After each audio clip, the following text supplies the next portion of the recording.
John Lilly once put it this way: there are no limits at all to the human mind whatsoever, except those we impose on ourselves because of our beliefs. And those limits are also beliefs to be transcended. And that's a view that suggests that the possibilities of human transformation are virtually infinite. And we have no way of knowing the outer horizon of what it means to be human.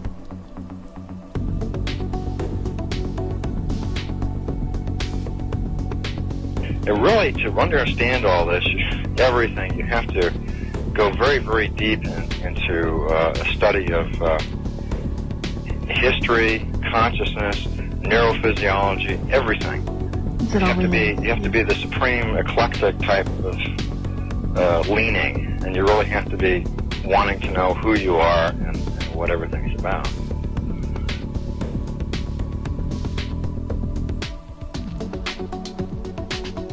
And the thing that you'll find when you go to sacred sites, if you're very humble about it, is that you are on a personal journey, and the sacred site will respond to you in a way that is appropriate only to you.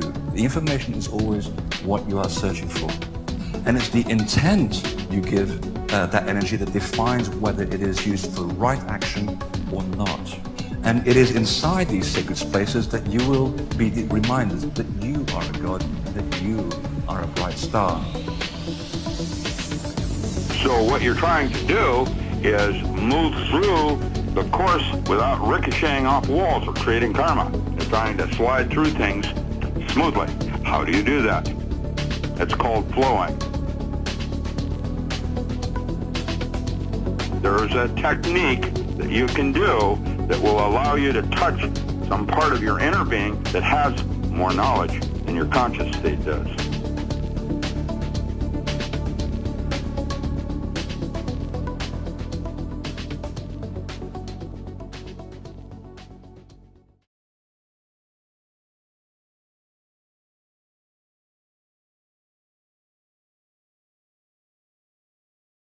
Before we get into understanding the complexities, we need to understand a little bit more of the history, how the sequencing took place. And we need to understand some of the events are actually funny. I mean, when you look at this from a higher perspective, and you look at what the real history records were, we've been given literally probably a couple thousand pages on the history records at this point. Only little bits of it have made its way into the books yet. But ever since what they call the Ark of the Covenant gold box. Now there's a difference. I mentioned the Ark of the Covenant before as a portal passage that comes down in through Giza. It was a portal passage that was used for seeding of the souls and seeding of the seeding 3 races. They came through the Ark of the Covenant. Now it's a portal passage, and the information on the creation of the Ark of the Covenant and the seedings before it and all of that, they're in Voyages Volume 2. They were in the original printing of Voyages Volume 2. The Ark of the Covenant gold box, you know, that gold box you hear about, you know, in the legends and stuff, the quest for the big gold box. The box itself is not the Ark of the Covenant. That was one of the history twists, where the box had to do with the Ark of the Covenant, because what was in the box could open the Ark of the Covenant. But there was a difference. The portal passage, Ark of the Covenant, it led up through, let's see, which Stargates, it went up through through 1, 2, 3, 4, 5, 6, 7, 8, 9. It did a spiral like this up to D9, Andromeda. All right. Now the gold box in the Forbidden Book that's coming out, we call it the Forbidden Book, the Forbidden Testaments of Revelation. They get much more into the story of the Ark box. It was created right after the 9558B flood that had been orchestrated by the fallen angelics. It was created and given to the Magi Grail line races in order to, the Indigo races, to allow them to have open contact through the Ark of the Covenant with the Inner Earth races, because at that point the Inner Earth portals were shut because the invasion could very easily go into the Inner Earth territories. Inside the Ark of the Covenant gold box, there were 2 tools, one called the rod, one called the staff. When they were used together, they could generate enough frequency to manually activate the CDD plate discs, which could then activate the signet shields. So together, all these things could be used as manual portal control and Stargate control. So this began the real fiasco, when this box was created with these tools in it. Because now there was a way that the fallen angelics, if they could bring those elements together, if they could capture at least one of the plates and shields and capture the rod and the staff in the gold box, they would be able to use one of the higher calibrated Stargates to blow up Stargate 12. They could literally take over the planet. And there has been a Grail quest that involved the Ark of the Covenant gold box literally since that time. I won't get into the whole history of it now because it's not even in this particular book. It will be in the Forbidden book that's coming out hopefully by the end of this year. But it's hysterical when you see it. Who's got the box now? These guys had it, then these guys stole it, then these guys stole it from them, and these guys got it back. Then these guys took one of the elements out of it, but the other ones took this back. It was like absolutely crazy. It was like one of those old comedy movies where everybody's like running around like nuts, and you just like, this is really, really stupid. That's what's been going on. It went all through the Egyptian dynasties. It went through through Israel and all of this stuff with Solomon's Temple. The Solomon's Temple story was hysterical. They blew their own temple up. Because they were trying to get the Ark of the Covenant box that had been stolen and stuck under it. And they were trying to levitate it out with a spaceship, and they managed to blow up Solomon's Temple. I mean, the history here is a riot. But it's also sad. And what's really sad is the little bit of it that has come down through what we call the Bible, and there's some little bits of it in the Koran and those kind of things. There's little bits here and there. But we get into the Atlantean conspiracy. I'm going to run down. We've mentioned some of these events as went through the first part of that. This is going back a little bit further.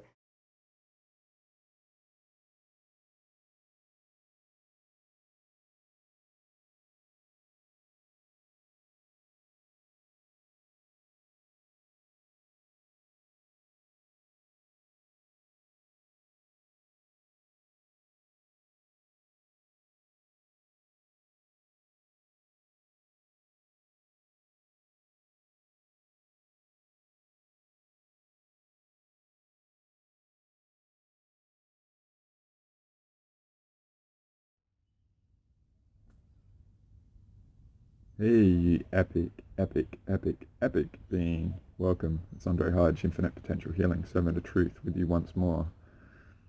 And I thank and honor you for the privilege of your peak awareness era time that you spend and invest in me.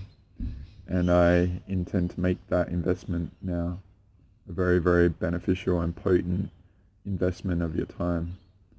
And I've got a lot of really good, amazing information that I know probably I'm the only one to be able to offer.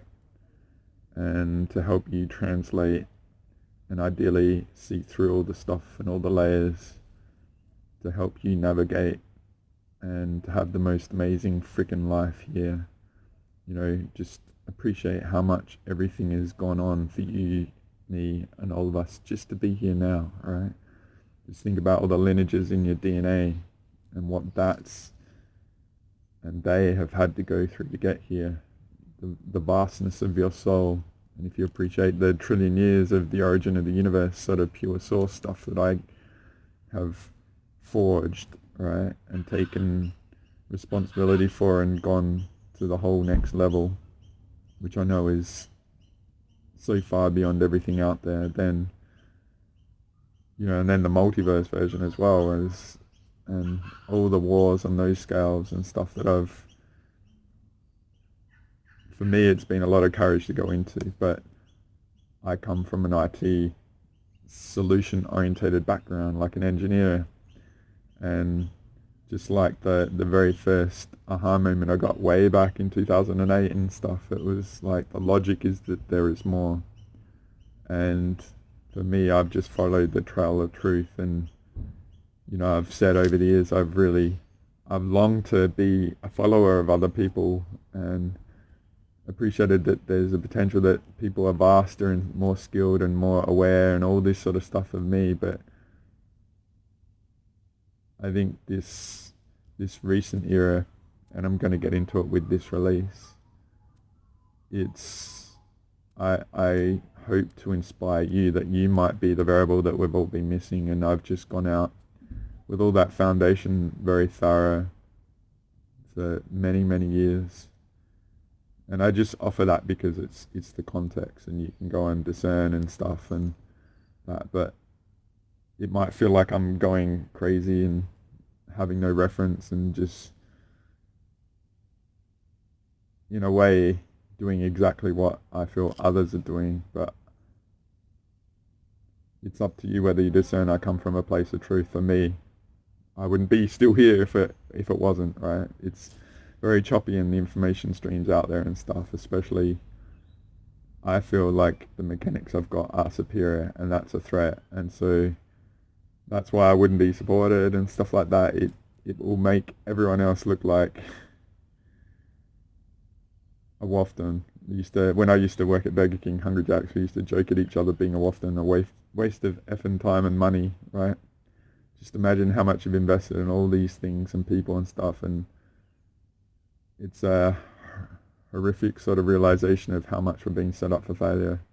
And I've gotten into what's gone on from 2020 on and stuff, and my Amplify the Echoes of Our Soul's Ancient Truth theme of like there's this echo of something, a longing or a no coordinate sort of thing, but there's an instinct and a momentum on some level to know something, and we've sort of gone out to seek these people to get the data points, and it's the only conclusion I offer, and I know in myself, is it's a war. And the intuitive sort of alternate community are definitely an apparatus of that, which again I've had to forge the new country of the original concepts of this stuff to be able to be here now to offer it to you and whoever makes it through or not. But I've offered how the corruption in our DNA and vested interests, and it's uncomfortable to be up there in original territory and stuff. It's more comfortable being a collective and aligned to other people, and it's easy to not take responsibility and accommodate others and stuff. But I feel like you get this, you wouldn't be here unless you did that.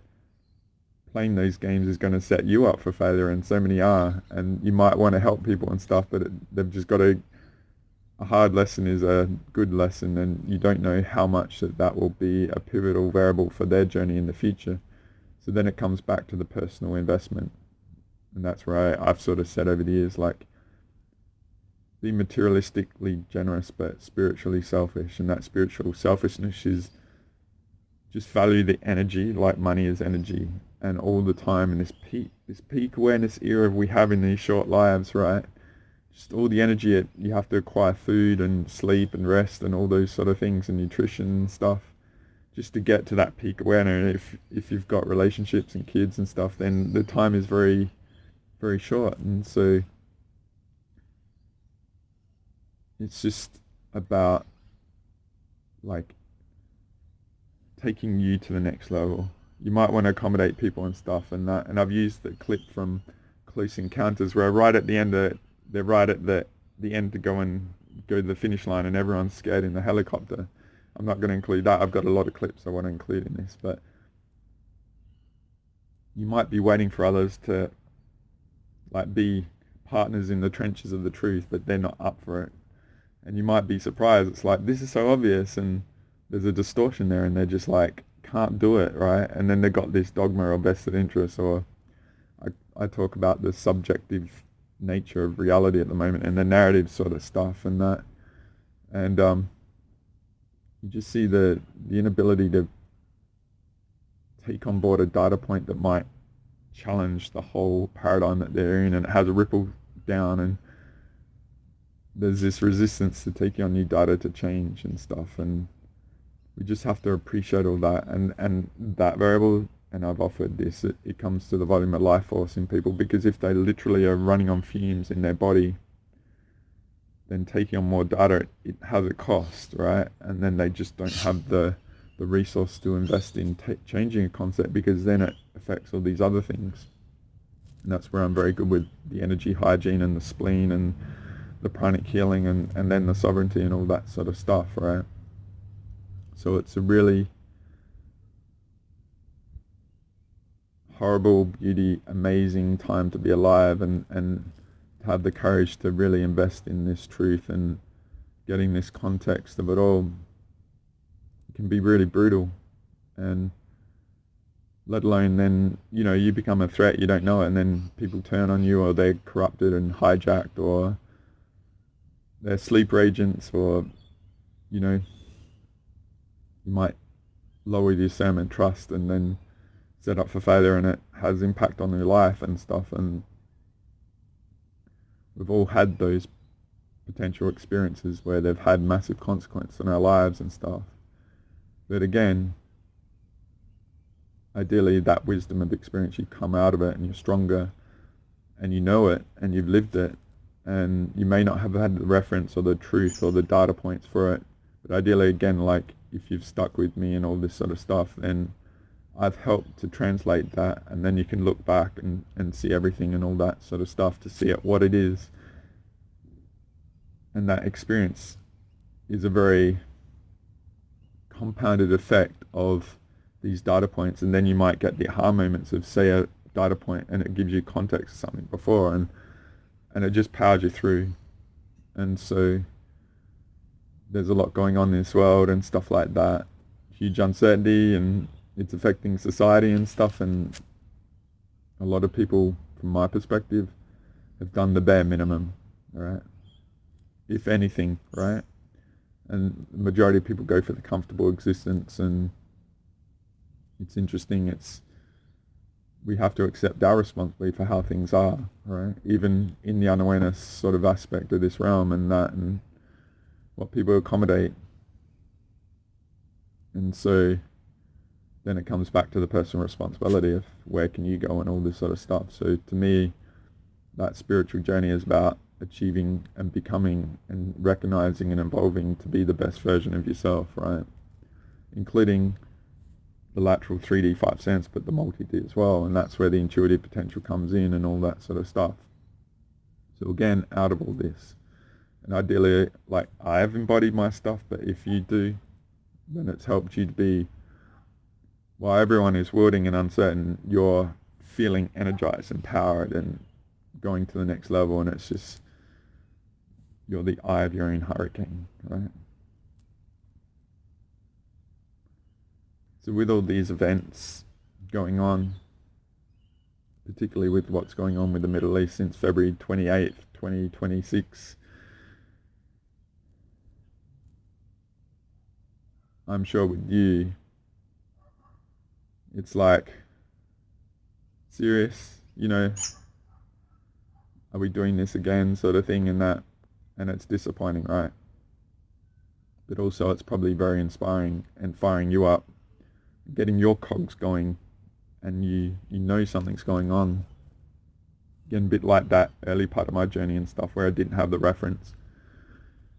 I think, like, I'm very grateful for what I've discovered to be aware of this stuff now.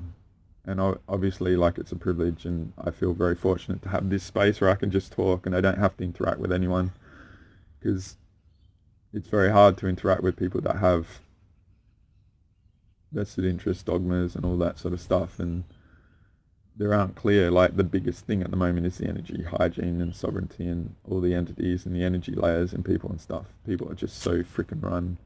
And that's where it's, like, fascinating for me, because I know, like, people are just, and it's not a negative me, I know that it might be perceived that I'm wrong in them, but that's where I'm the threat, the true threat, and the pure source mechanics is just freaking amazing. And I've dug myself out of it, and I did an earth pranic this week, and I evolved my mechanics that I do with earth, and I do it very much like the pranic healings now. Like, I do the audit and stuff, those you guys that have done it, and you know it. But I know there's like a real reflection going on, and people need to get over the line of what their potential is, because it's whatever variable is preventing that, right? So it's just like, I know I'm doing good if how things are, right? And that's where you've got to flip it and the contrarian view. And again, and I don't really seek this anymore, but you might seek out validation from others and all that. And I would just offer, like, if you're really into this stuff, it's so original and rare right now, you're not going to get validation. You're probably going to trigger shit in people and get blowback, and they're going to get their mirror reflected by you and stuff. And it's nice to get validation, but I would lower the volume of even getting any validation from anyone else at the moment. And you might feel you got so much more to go and all this, and you might feel lost and messed up. I would offer, going back to the recalibration shows, it's you're picking up a lot of stuff from everyone else. And all the stuff on Earth and all that is amping everyone up with the uncertainty of the financial worlds and all those sort of political sort of craziness and all that. It's just like people are slapped left and right and they don't know which way they're going. A bit like in a pinball machine, right? And so just realize if you need that validation, you've already can do it yourself and empower that, flip that back on yourself. A bit like, I remember about 18 months ago, I said about the compassion, or 2 or 3 years ago now. You know, you might have compassion out there. Flip the compassion back on yourself of what you've had to endure and how lonely all this stuff might be. Of how brave you are for going on this information path that you're on, right? And I could talk a lot about this stuff, but I want to get into my stuff, right? So what I'm going to be doing, I was thinking of how do I explain all this sort of stuff, right?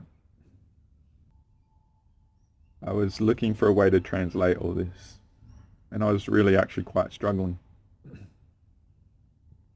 But then earlier this week I did a really big earth pranic, and I did it in a thorough way relative to how I do things, right? And I would love to talk about the mechanics. I don't really like to say the specifics if they can get targeted and the dates and all that sort of stuff. But we're on the equinox as well, so it's a very, very potent time. And I have sort of set myself up to do this video for the last 2 weeks. Just processing stuff. And in order to work it out, I actually went very much in the reality. I went focused on the now of what people are saying relative to this and that. And I think it was like probably a worthy reference now to do a new recalibration to a new energetic reality, because obviously there is a huge recalibration going on with a OF, like, are you seriously going to do this? And things aren't adding up in the public sort of political realms. And then there's all this friction in that where it used to be very honorable and aligned and all this sort of stuff, right? And there's just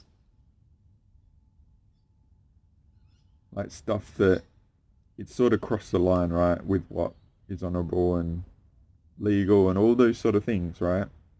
And so why is that? Why is that, right? And so it inspired me to go and reflect and review some of the teachers. I've got a really good clip of Bill Cooper I want to offer. But I went into the people of the now, and I found this really interesting ex-military guy. His name's Colonel Lawrence. I've actually just forgotten his name, but it will be in the video. Whitmore. I think it's Whitmore. Interesting, because I'm processing all the variables of what I want to say here. And it was fascinating listening to him, because it gets into the politics of like this guy, that guy, this guy, that guy.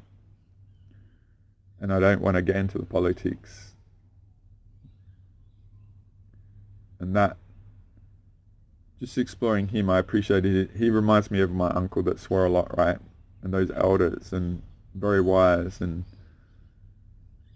he's a very interesting character, a bit like what I offered in the multi-dimensional internet apparatus part 2 with Jack Cruz, and offering that, and I highly recommend that if you haven't seen it. And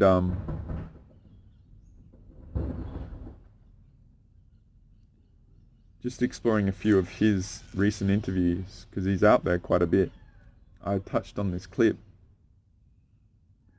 where it was showing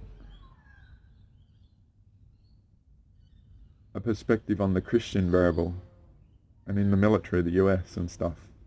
And I was like, wow, that's fascinating. And it got into the Secretary of War, Pete H, whatever his name is, and where he comes from and stuff, and his allegiance, and it goes back, and it's like an interesting clip. And so that really triggered me to think about the Crusades, right? And so in the multi-dimensional internet apparatus part 2 I took, and 1 it's about the Cold War, so that's like an era. the last 100 years, right? And that's going on. And I won't get into that now, that there's just like how that was created. And then if I go back 18 months ago, I was talking about how the Chaos 19 was set up for like 50 years, and each politician is part of the same thing, right? And they're very charismatic, and they're very good at portraying themselves in a certain way, right? Masterful charisma sort of stuff, and never admitting wrong or just twist it into making them look good, right? It's just funny, right? And then, so that was like the last 50, 100 years. And so the Crusades are like thousands of years, right? A thousand or so. So it's a bigger scale, right? So what I realized, and this is what I was going to do, is like, holy crap, we got the Cold War, so there's the Cold Crusades, and the religion variable has been a vast as, like, the Cold War is here, the religions are like thousands of years, right? And so I was going to do a theme about the hot Crusades, right? And then I went and watched movies like The Last Kingdom. And then I put up a clip of this awesome movie called Arn, the Templar Knight. And that's from Sweden. And I would have liked to include clips of it, but it's blocked in a lot of countries. And it's fascinating. There's sections in those movies where they're, like Saladin and the Templars are having really honourable interactions, and I appreciate that, like the honourable characters that these people are, and the values that they portray. And the values are always like the key out of all the religions and stuff, and the quality of the individual. A bit like how I said about spirituality is the becoming the best version of yourself, and that's where it's sort of, there's good variables in them all. Because I think we long for that, like to be aligned with people that are very personally responsible. And I think in the past ages that level was there, and we've, especially in the West, right, we think the West is the best, and it's probably not, right? I could get into that, and it's probably like a C+, and others are B pluses or A's, right? But also I want to talk about the religions because, in my opinion, they come from the invader aspects, and it might be the same being at different times, and they're all translated differently, and they're all being used to go against each other, right? And it might be from the invader overlay of the false universe sort of triangle sort of stuff, but I think there's individuals coming from pure source trying to get through, and the original thing I've done is go and healed source, right? And that's got the solid foundation that we, anyway, I've talked about that, and I don't really get into the bigger pure source mechanics right now. I've done that in update part 3, and I'll probably do it in the next one of this, right? But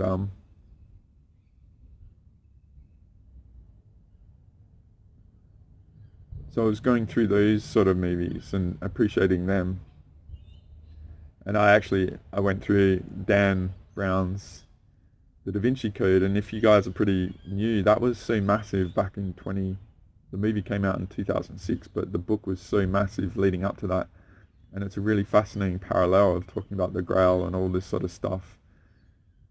At that time, the Asher was really powerful, and I think, like you guys that have been hardcore in the trenches, a lot of people might not have, because it's 20 years, it's freaking crazy, hey?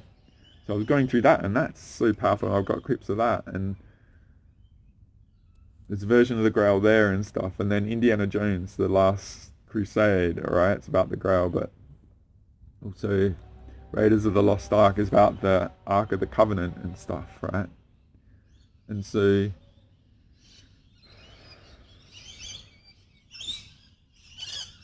I was talking about the eras like the Cold War, the Chaos 19, the Crusades and the religion and stuff, right? In between that, right, there's a interesting perspective about the British Empire takeover or the war with the US and stuff. And there's this channel called Promethean Research, and I might not include clips of them now. But that's a fascinating balance act for all the stuff of the narrative of the negative going on with the politics and US and all that. But they could have vested interests as well, but that's an insert in there. That's like 200, 300 years, right? the British Empire and all that going on.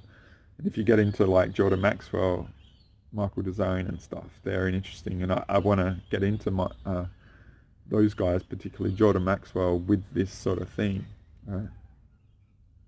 But then they all talk about religions and all this sort of stuff, and there was all this, and then it also inspired me with all these movies, because say what Trump and all that do is refer back, and particularly Israel at the moment, they talk about the 57 years of Iran and stuff like that. So I've had a appreciation of, say, the Iran-Iraq war, which happened from 1980 to 1988, and then after that obviously it was the Gulf War and what's happened in the Middle East since, right? But I've got this really awesome documentary series. It's 4 parts about the Iran-Iraq war, right? And I went and visited that, and it's like, wow, it's so brutal, right? And the martyrdom and the death and the bloodlust and all this sort of stuff. It was like listening to the Christian thing. There was also the bloodlust and listening to the Shia and Sunni sort of friction in Iraq, Iran, and all those different communities and lineages in the Middle East, and how does that translate, and just the grinding of friction and conflict and all the energy of that bloodlust sort of sacrifice sort of thing, right? And I've got a clip that I'm probably going to include of that. It's quite brutal, but it'll give you context of how nasty these shit, like real war is, and what's going on, and why they're talking about this era and stuff. And but also it helps translate something else I worked out, right? And we've known, if you've been with my stuff and that, and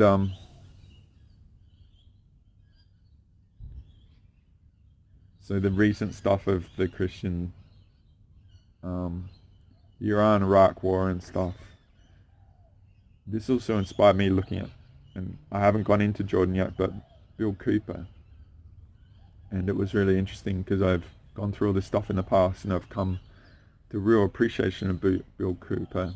And there's this 1992 interview that he did, and I've got a lot to share of it, but I want to offer a bit of a clip with that.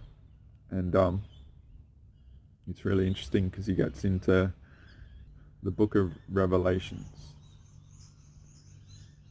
So then I was also doing all these things in parallel, and obviously I've got how the UN's going to move to L and stuff like that, right? And that's been a focus, and the peace agreement sort of that Trump's doing to bring in all leaders for this new potential sort of stuff, which to me it's like the seeds of that, right? And then so the Crusades, and why is the Holy Land, the term Holy Land sort of thing, and all these sort of things, right? And then Bill Cooper, the interview that I'm going to share a clip on, it's really interesting because he talks about how, say, this variable that I'm talking about relative to the Christian sort of stuff, they're following what he perceives is the book of Revelations, right? And it's like a script, and a lot of that is rolling out that script. And he makes a comment of like, if there is a God, then he's rolling out it as a script. But to me, that's the invader overlay of the, the red triangle with my invader source over pure source sort of stuff. And that's the God that all these religions are originating from, and all the people and all that to trickle down for the control and the influence, and the middleman of spirituality and the business that religion is, from my perspective, right? So he gets into that, but he also talks about Israel and what's the intent of Israel. And it's really fascinating to hear. Now we're in these sort of things, right? Because he was talking about that 30 years ago. And he was talking about what was rolling out and all that. And some of the variables are not accurate now, but we've got the context. But we had what we knew then, and now we've got more data and context. A bit like, say, how I chip away and offer all this sort of stuff, right? So it's and then with all this, I did this earth pranic, And that got me really reset of what translates all this. And then it just came back to Asher, right? And then I went and revisited some of the stuff again, and it was like, holy crap, that's the thing that's translating. And the Asher stuff, to me, again, it comes from the invader aspects, right? And I'll look to offer, this is just sort of an intro, sort of with all these components, and I'll look to get into more detail with all this stuff. But I feel, and I want to offer that Asher comes from my perspective, the invader overlay as well. There's information that she's offered that I don't feel is accurate, but the data points are there, and they give a good reference of what's going on. Particularly, say I talk about the Iran-Iraq stuff. To me, they're different species, and there's like she calls it a Grail point, like a control room sort of thing, and then the Stargate is in the other area. So it's like the Babylon, going back to the Anunnaki and Babylon massacre sort of stuff, which the religions were, and our society was birthed from that, right? 3470 BC and all that, right? So to me it was, then when I got that aha moment, it's like, holy crap, I've actually answered a lot of this stuff that's what's going on already. And going back especially to Amplify the Echoes part 14, where I talked about the factions and species and controlling different areas of the world, and like the political parties were a mix of species, but then it all realigned to the species. So that's why the politics, like there was infighting and stuff like that, but also the different regions of the world and stuff, right? And so that percolates from all the species and the invaders and the control regions, and sort of when everything is good, they're aligned, but when things are falling apart, they go to service to self, they want to F each other over and stuff. And Asher talks about like 2000 to 2017 and stuff. Again, I feel like that like that data points are incongruent with what's going on. So yes, that was sort of seeded, and it's amazing. Like I love and respect her and all this. We ordered the shit out of all the beloveds in October 2008, right? But the early stuff is really, really amazing, and it gets a bit corrupted later on, and I don't want to get into that, but what I came to with this stuff is like the Holy Grail quest, which is not about cup, not about divine masculine and stuff like that, not about religions and control and regions. It is in a way, but it's more about the alignment of all the Stargates to have control, and that's the Holy Grail quest from her perspective, and it goes back to the Arthur Crusades and all those sort of things, right? And that's the Bill Cooper gets into the One World Order stuff, and that's where they come in with that, and that's where I've sort of said like they're trying to move everything to L, and I feel like they're going for the jugular and the end game of a lot of these species, and that's where the friction with Iran. But that's where the section that I'm going to include of the Iran-Iraq war will offer, which will, it's sad to hear and it's horrible to hear, but it's like me in the West, it's like very fortunate to be here there in that realm, and it's very tough. But I think there's parallels to sort of Gaza and Iran and that what's going on. And so to me it's like the species infighting and going for the jugular. And it's hard to say whether they've got control or they're on the edge. They're going for all in at the weakest point. I feel like the balance of control is like creating this financial instability. It's putting uncertainty and fear into people, so it's milking them, and then people retreat to the politics, and then they want to vote for a leader and all this other stuff. So it's like chicken and the egg sort of stuff, right? So it's a perpetual sort of machine, and you know, I talk about the contrarian view sort of stuff, and back in when it goes extreme, people think it's going to go on, or when it's the sky is falling, people think it's the end, but then it flips, right? And back in October or November, I think it was 2024, so it's 18 months ago, I released Our Intuitive Potential Part 5 and 6 won either side of the US election. And I said, oh, Trump's going to get in. Because people are like, no way, it's going to go worse, but it flipped, right? And then I said the contrarian view won't go back up to the peak, it'll go up to level, and then it'll go down, and we're 18 months and what's going on, right? So this is going to be a mix of going back to Amplify the Echoes Part 13, and I said about over in L, there was data that wasn't adding up, and I was sort of ideally putting this out to get allies to step up and fill the gap and teach and stuff, but that didn't really happen. A lot of people in the shadows, hidden, heads down, bums up, sort of thumbs up sort of thing, like playing the reality game still, and I respect that with all that, but that's not me. I'm committed to this, and it's a whole different level, and being public and showing my face and teaching and being able to be judged and creating new modalities and being a healer and a practitioner of like, I'm forging something totally original, right? And it's a huge risk. I'm not accommodating the reality. And again, getting into Amplify the Echoes Part 13, I was talking about something different, and that's where I feel like it's Stargate 13, and this is the incongruent stuff of the Asher, right? So 13 was coming up, and I want to talk about the Templars, but I don't think I'll fit it in this one. And then I talked about Amplify the Echoes Part 14, which was, I think, September 2014, which was all the regions and stuff, right? And then in our Intuitive Potential Part 5 and 6, it was about the election and that.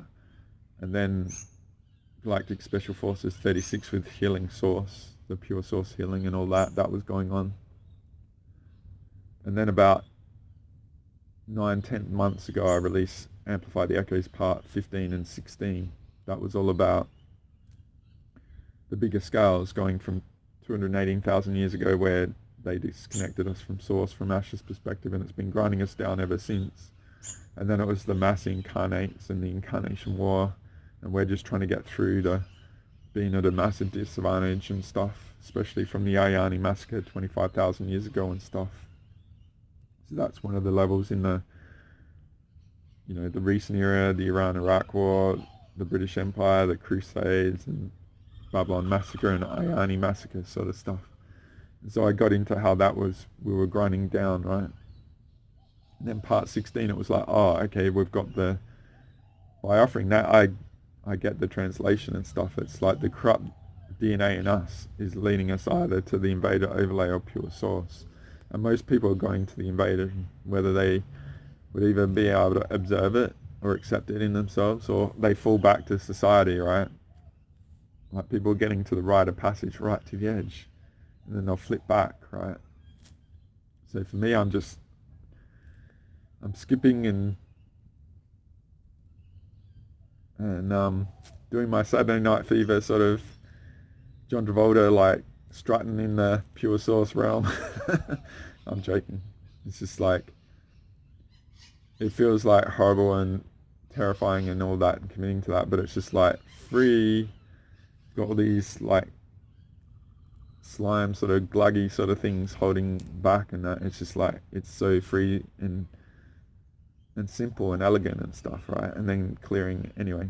So with all that, I was thinking of doing a recalibration to a new energetic reality with all this war and all this sort of stuff. But then I was looking at the recent era and even Bill Cooper, but then I was like, I did the Earth Pranic, and it's like, that's it. It's the Asher stuff, right?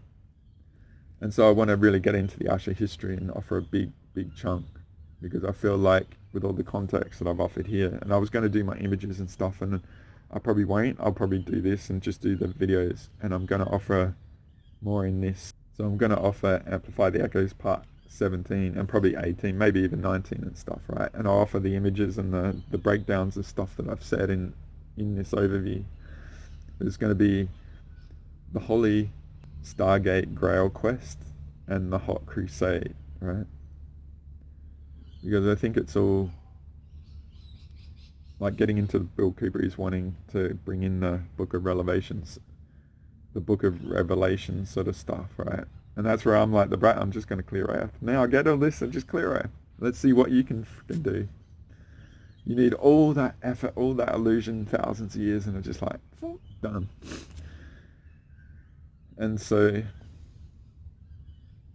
I was going to do a recalibration to a new energetic reality, like I said, but then getting the Asher, it's like, it's worthy of the Amplify the Echoes theme, which I go into the big scales and stuff. So what I'm going to do is offer the Asher, and I've offered the heads up, and I'll get into more detail about what I said about the incongruent and the times and stuff. But just take the data and the species and the control and the Ariani and the Atlantean conspiracy and the Holy Grail quest and all this sort of stuff, which is, I would align to that, which is the grid points and the Grail points. And if you've seen my Pure Source recent images, I might just show them quick, right? And then get into the videos.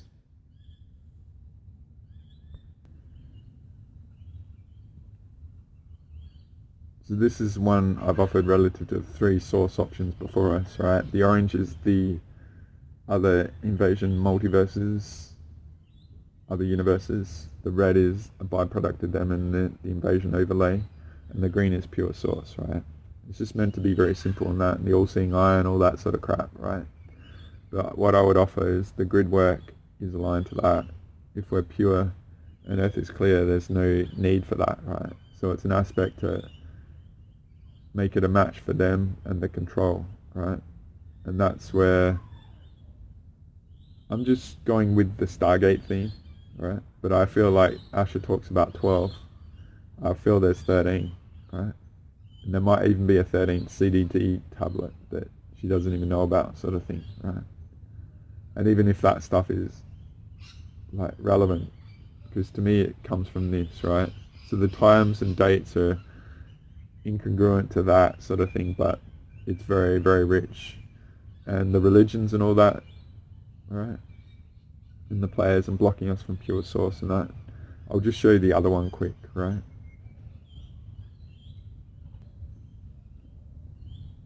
If you want a bit more detail on these right now, I'll go to update part 3. I did a big overview of the source relative to Asher and how I've evolved it and stuff. But to me, what I feel is the religions, the politics, the one world order, the utopia, the new Earth, 5D Earth,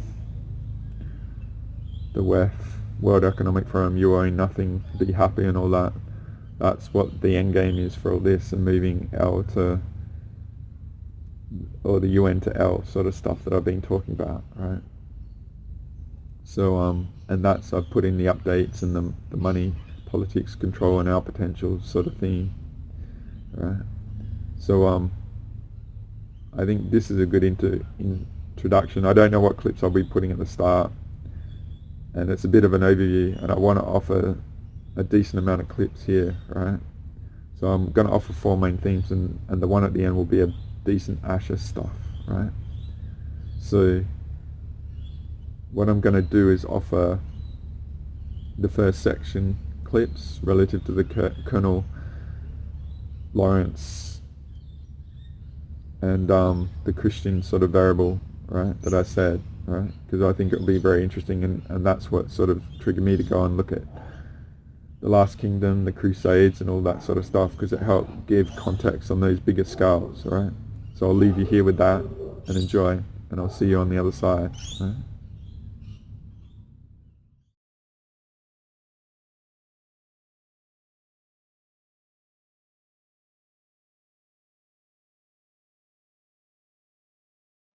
Hello, everyone, and welcome to the Katie Halper Show. We have a wonderful show for you today, and we will be joined by Colonel Lawrence Wilkerson, as well as Mikey Weinstein, who is the founder of and president of the Military Religious Freedom Foundation. Bringing on our first segment, we are so excited, making his Katie Halper Show debut, so a really historic moment, is Mikey Weinstein, who is the founder and president of Military Religious Freedom Foundation, a church-state separation advocate, former U.S. Air Force Judge Advocate General, and White House counsel under Ronald Reagan. And we are bringing back onto the show a guest favorite, Colonel Lawrence Wilkerson, a retired U.S. Army colonel, former chief of staff to United States Secretary of State Colin Powell, and an anti-war critic of U.S. foreign policy and a member of Veteran Intelligence Professionals for Sanity. Colonel, thank you so much for joining. You always have such amazing insights into what is happening. And in fact, it's kind of another example, I would say, of media malpractice, that you're not booked on shows constantly that are more mainstream. The corporate media obviously doesn't want to have you on for obvious reasons, but you do independent media, which is great. And you're frequently on Democracy Now! But again, if there were a justice in this world, you would be a household name on mainstream television. Mikey, tell us what you have been hearing about. You've been contacted by whistleblowers who are reporting very scary things about the way that this war, although there's not really consensus among politicians and the administration over whether this is a war or a non-war, but we all know that there's a war that the United States and Israel have launched. This war is being framed as a holy war. So tell us about what you've been hearing from whistleblowers on this. Right. I think our clients would not even think of themselves as whistleblowers. They're trying to be oath keepers. They're sworn oath to protect, support, and defend the U.S. Constitution, which, by the way, Israel doesn't even have. They don't even have a constitution. Shortly after this war began, I believe it was on Saturday, March 1st in the wee hours, it wasn't too many hours later that we started getting deluge with phone calls from troops from all 5 branches, both in the CONUS and OCONUS, meaning continental United States and overseas. The stories were different, but yet similar, that their supervisors or command chains were showing a very clear degree of euphoria, Katie, glee, and joyousness over the fact that we had engaged in this non-congressionally approved, unprovoked attack. As Larry likes to say, Iran was provoking us just as much as Mickey Mouse was. But they were thrilled because this was clearly showing that we had reached the conclusion shown in their perspective of the end times from the book of Revelation and Armageddon, and that this was all going to serve as a very useful, if you will, accelerant or lubricant to bring this concept of weaponized Jesus back. And, you know, I mean, Christian nationalists are promised a 200-mile-long river, I kid you not, 4.5 feet deep, filled with nothing but the human blood of those that their version of ferocious Jesus has slaughtered at the Battle of Armageddon. We had 110 clients at 30 installations until the story went viral. We went out to with a journalist named Jonathan Larson on Monday, and then it went viral. And then all we're saying now is that we have in excess of 200 clients and in excess of 50 installations. As Larry knows, he's been with us as a wonderful advisory board member for many years. Very interesting story how he came on with our foundation, by the way. If he gets to it, I'll let him tell it. But most of our clients are junior enlisted, E1 to E3, O1 to O3, although we have them all the way up to the 4-star admiral and general level. And by the way, just let me, in case people aren't putting this together. So when you're talking about clients, you are talking about clients from the Military Religious Freedom Foundation, of which correct clients of our foundation. You can see it's at mrff.org. These are sailors, soldiers, Marines, airmen, and I'm not sure if you know what they're called in the Space Force, but they're called Guardians, like the Cleveland baseball team.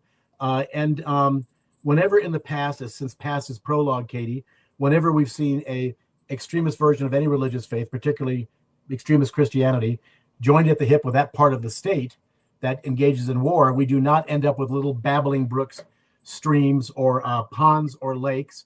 We end up with oceans and oceans of blood, and that's why we are fighting. We've taken this to the court of public opinion nationally and internationally, and that's why we're so pleased to be on your podcast today. Of course. Yeah. Thank you for joining. And something that's fascinating, and then I'm going to turn to you, Colonel, and find out, since Mikey teased it, about the fascinating way that you joined this organization. But before that, Mikey, something I think it's really important for people to know is that this is most of your clients are actually Christian. 95% of over 100,000, 95% are Christians. And they are calling in and saying that obviously these are not like anti-Christian people or Christophobes, right? These are people who oppose this totally fundamentalist, rapture-oriented, end times-oriented interpretation of theology, which of course requires Armageddon. They are Christians in the military that are being horrifically abused by their chains of command, Katie, for not being Christian enough. They are the Christian version, I kid you not, and Larry will put an exclamation mark on this, of ISIS, Boko Haram, Al-Qaeda in the Arabian Peninsula, the Taliban. And they are in complete control of the technologically most lethal organization ever created by our species, Homo sapiens, which is the U.S. military. All the nukes are there, all the drones, all the chemical weapons, all the laser-guided weapons. And so they can come here and they'll get anonymity, and we can go out and speak for them, because if they try to speak up, they turn into what we call here, Katie, a tarantula on a wedding cake. We've all been to lots of weddings. Tarantulas and wedding cakes don't fare well when that happens. Okay. Now, Colonel Wilkerson, tell us about how you joined this organization, and what are your thoughts on this basically fundamentalist framing of the war? If you remember the atrocities around Benghazi back a few years ago, 2011, 12 or so, if you remember Hillary Clinton, you remember those events. What difference does it make? Yeah. Glenn Doherty was a Navy SEAL, retired Navy SEAL, who was a contractor there, and he was killed. And Glenn was an advisory board member to the MRFF. And Mikey called me and asked me if I'd be interested in taking his place. And I said, I got to think about it, because when I left the military long ago, 1997, it seems like an eternity ago to me now, there was a little bit of a problem, but not much. You could handle it. I described to Mikey some of the minimal problems I had, and he said, well, it's very different now. It's very different. So why don't you do a little research, talk to your buddies, et cetera, and then let me know. Well, I did, and I came back and said, I'm with you, because I heard very carefully and from people whose views I felt were completely reliable that it was getting out of hand. And I heard that it was principally initially an alliance between what I call ultra-Zionists and Christians of similar mind. And so I started watching a guy by the name of John Hagee from Texas, who's a preacher, head of the Citizens United for Israel. And I found out that we even had senators and congressmen and others going to Kufi meetings. And so I decided I would check up on that. And I was stunned when I found out the things that John Hagee was saying. What I'm curious about increasingly is, don't the people who don't want Armageddon get that they are in bed with people who are trying to foment Armageddon? Is the idea that they can go with them like halfway and then put the brakes on it? How do they reconcile those two things? Well, not for a minute do I believe that Armageddon is upon us. I don't even believe in that concept. Right. No, of course. I think Christ repudiated the Old Testament, entirely and completely repudiated the Old Testament. So take that, Ted Cruz and Mike Huckabee. You're not Christians, because that doesn't mean anything anymore. When Christ threw the moneylenders and went after the Pharisees and the Sadducees, that said, essentially, I'm giving you a new religion. Jews, I'm giving you a new religion. We forget Christ was a Jew. Right.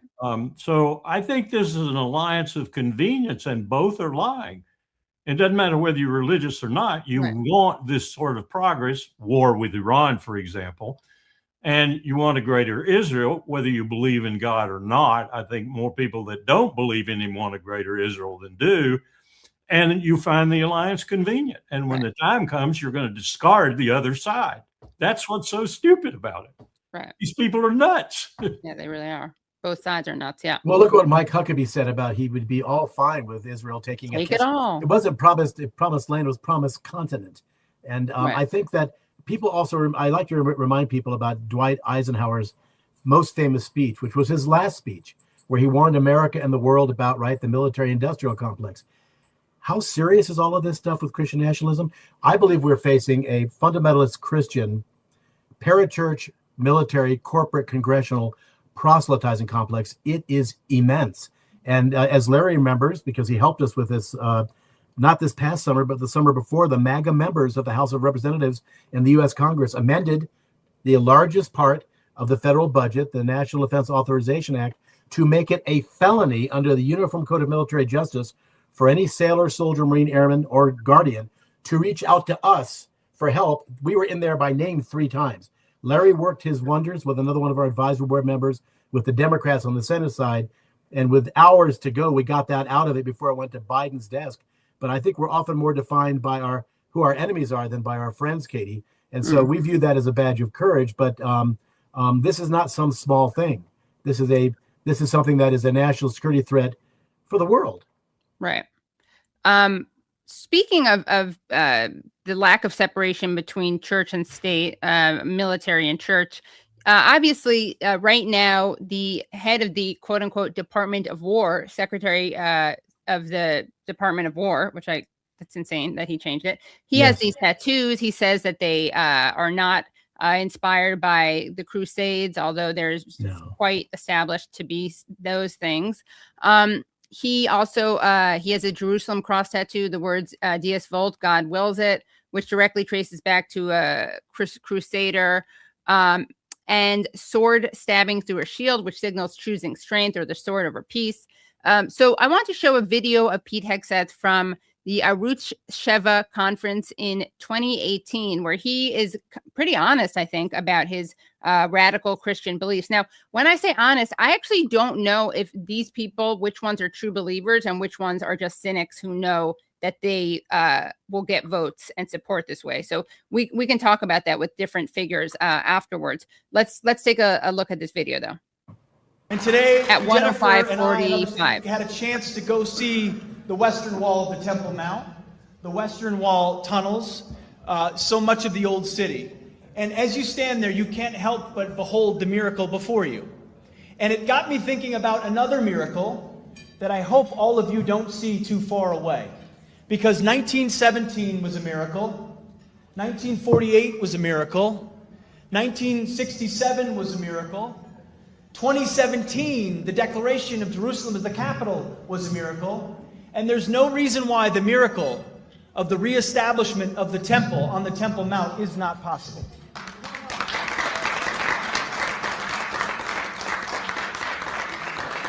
I don't know how it would happen. You don't know how it would happen, but I know that it could happen.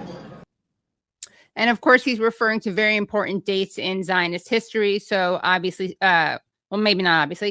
1917 is the Balfour Declaration. 48 is the founding of Israel, also known to those who experienced it as the Nakba. And the 67, of course, is the 67 Days War. So he's very clearly dressing this up as a, related to Israel. Absolutely. And what frightens me about that is the certainty with which he says these things. I think he's a true believer. I really do. I'm not sure about some of the others. I think Mike Huckabee's a true believer. Yeah. And the true believers, to me, are even more dangerous than the non-believers, political exploiters. Right. Because the political exploiters you can smell and you can deal with, and you can offer them something that's counter to what they want, and they'll back away from the virulence of it. Not the true believers. The true believers want to cut your throat with their sword and move on and create the miracle. And what is the Muslim world, which is quite copious, going to think about their second or third most holy place being torn down to build a Jewish temple atop it?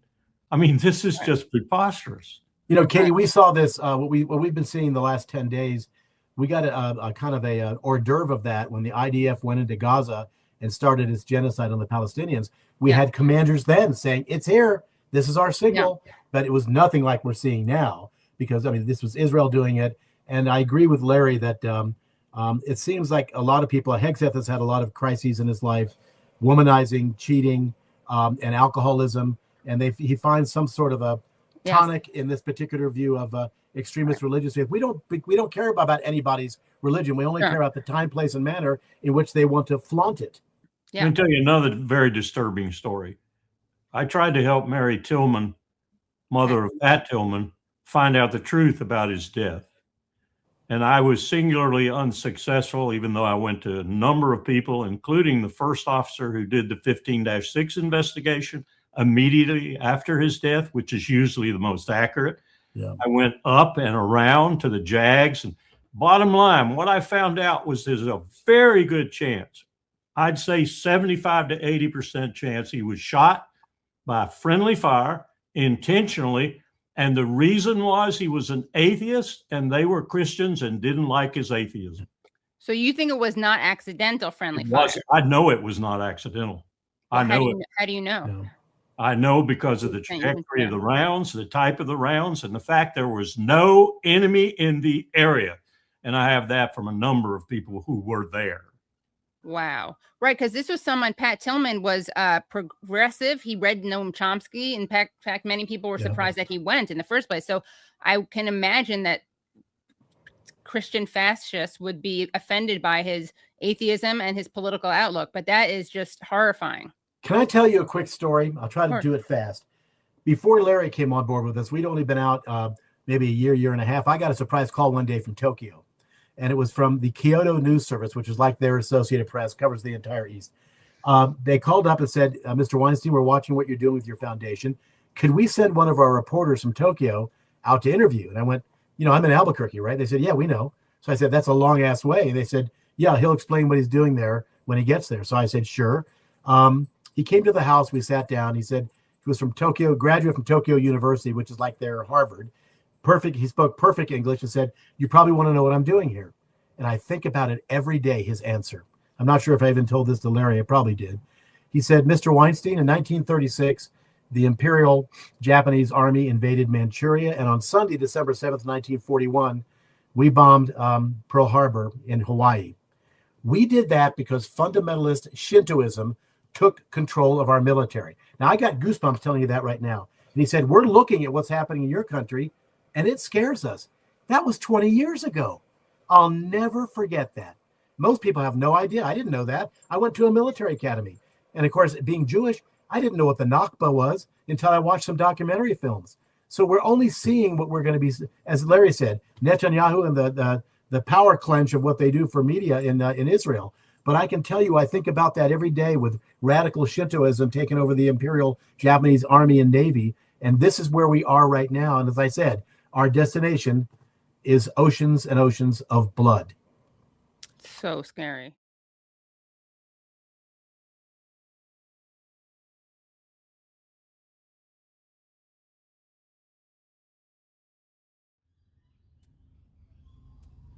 Hey, welcome back.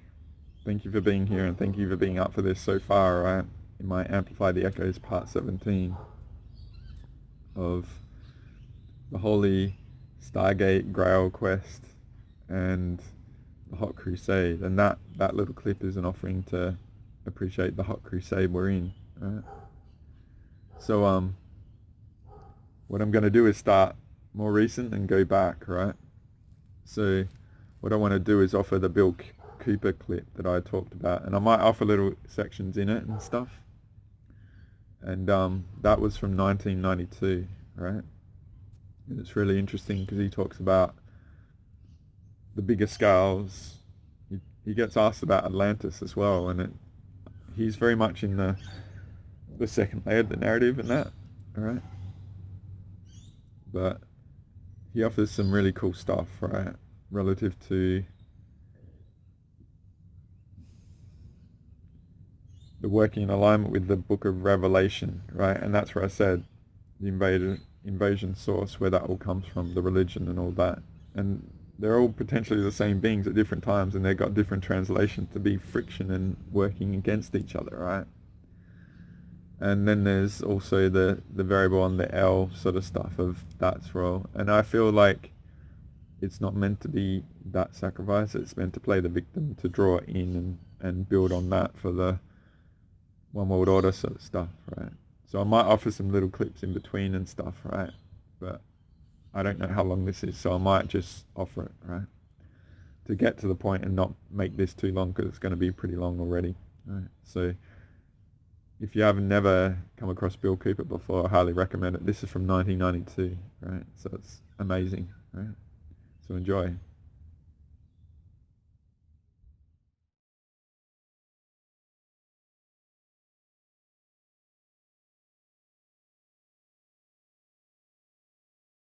So I think basically those are the reasons. They don't believe that the public's really going to listen to me, and so far that's been true.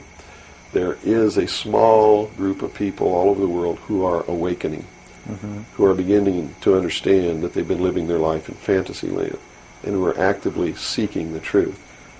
But by and large, when the secret power structure says, as I've put in the first chapter of my book, right out of one of their own technical manuals, that a nation or world of people who do not use their intelligence are no better than animals who do not have intelligence, and thus are stakes on the table by choice and consent, they're absolutely right about the majority of people.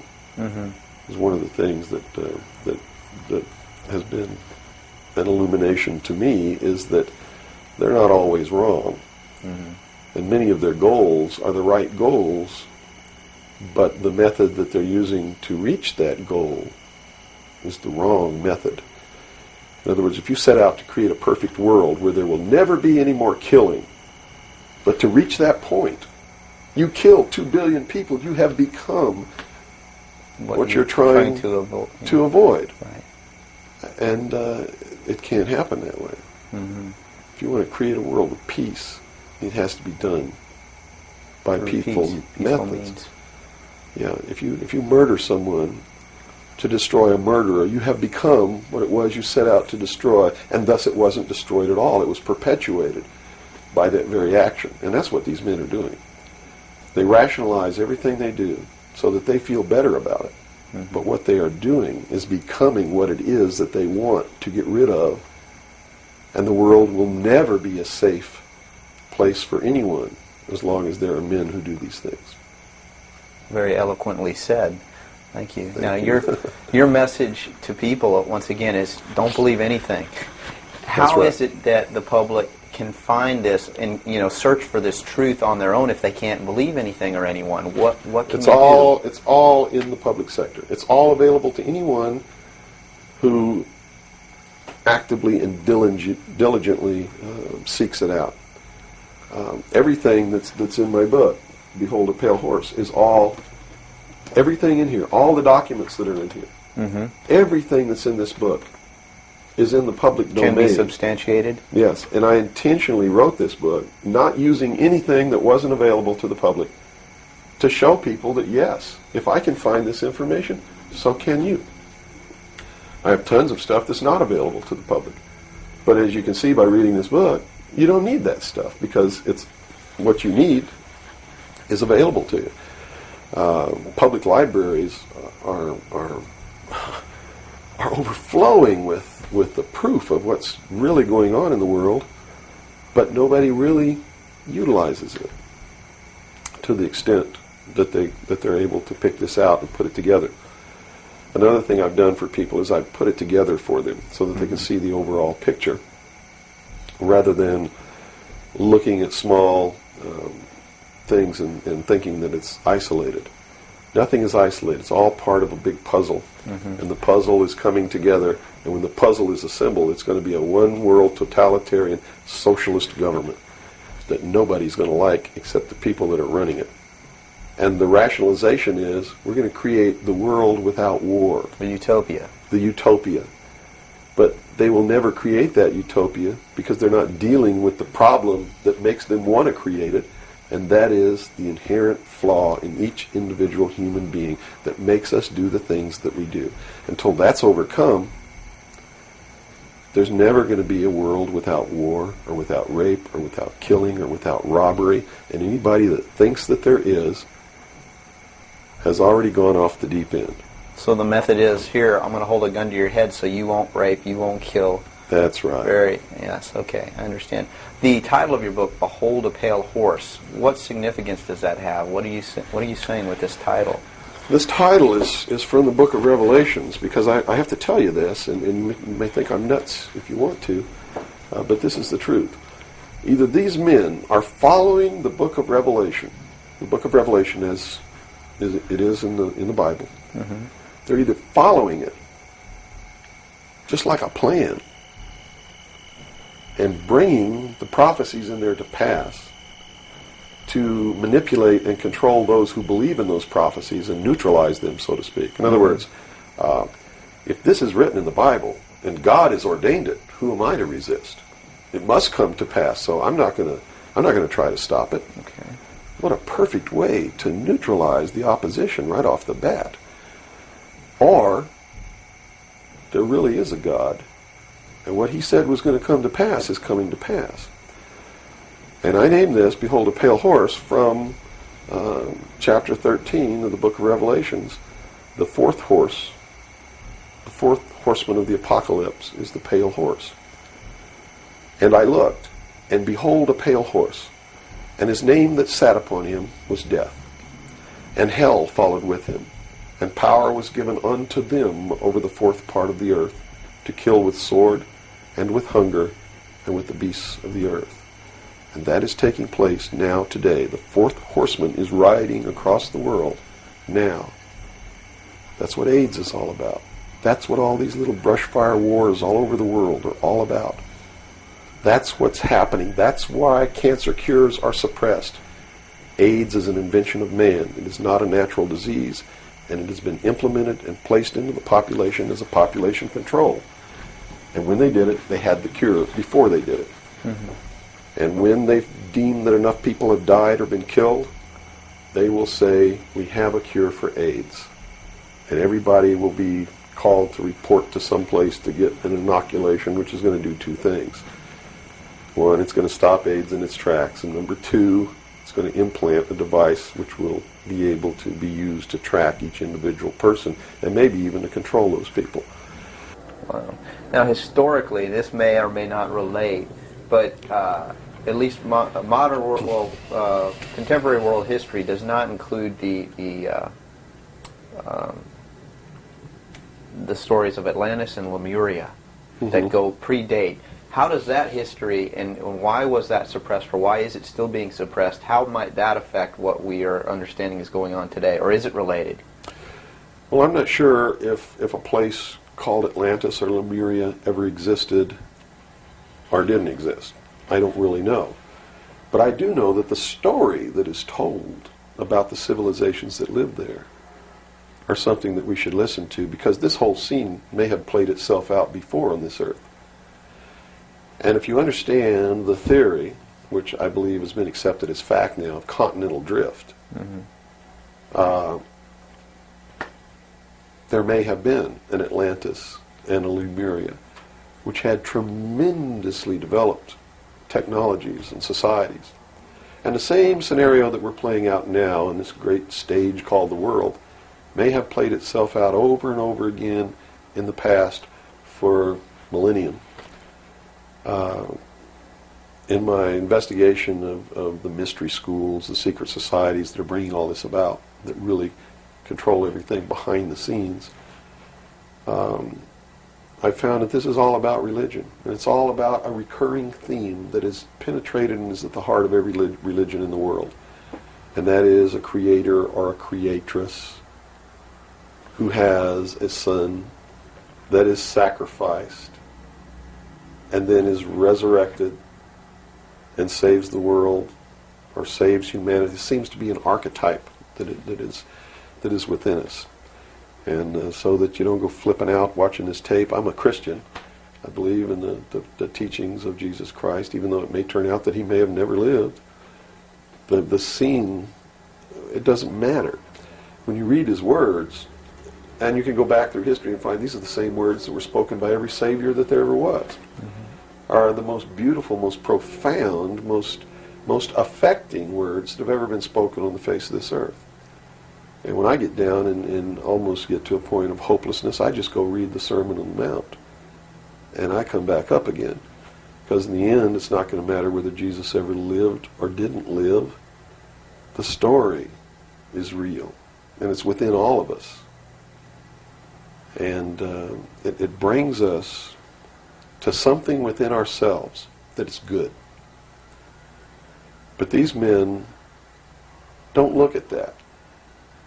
They believe that the end justifies the means, that these stories are just stories, and that the real meaning behind it all is that man can transcend his animal state through the realization of intellect and the overcoming of all of his emotions and feelings and morals, guilt, all of these things. And I just can't go along with that, because I believe it's our emotions that tell us when we're doing wrong. We feel it within ourselves. And a person without that capacity to feel when they're doing wrong becomes a sociopath, which is someone without a conscience, who really believes that the end justifies the means, and therefore has no pangs of conscience, nor no reluctance to murder someone who gets in their way. Mm-hmm. And it's extremely dangerous. What role in the Middle East, again, does Israel play in this?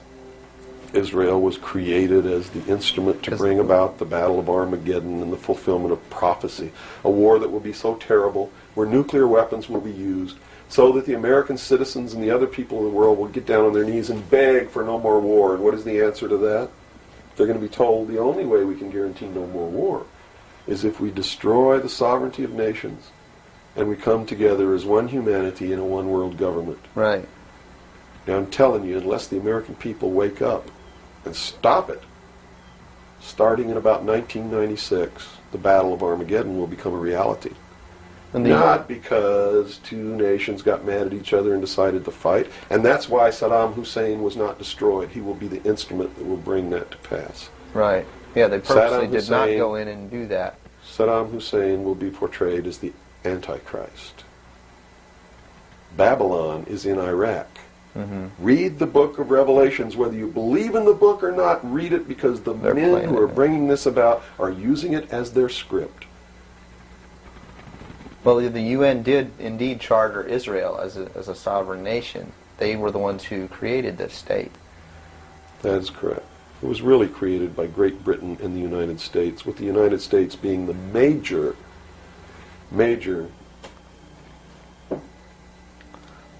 instigant. Okay, and the Jewish people were then being manipulated into believing it was for some other reason. That's correct. They've always been manipulated. And I get people who still come to me all the time and say, Bill, you're all wrong. It's the Jews. The Jews are subverting the world. Man, it's not the Jews. It's not the Catholics. It's not the blacks. It's these men who belong to the ancient mystery schools, who meet in secret and decide the fate of the world.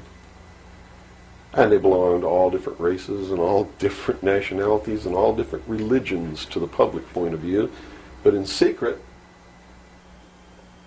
it's a different story. How about the European community? Here seems, based on your theory, another group of sovereign nations coming together to form one government. The European community, the EEC, was created by the Central Intelligence Agency, working through a lodge in Italy called the P2 Lodge. Propaganda 2 is the name of it, which is the intelligence arm of the Vatican, and Prince Bernhard, who is the leader of the secret World Council that controls these secret societies around the world, called the Bilderberg Group.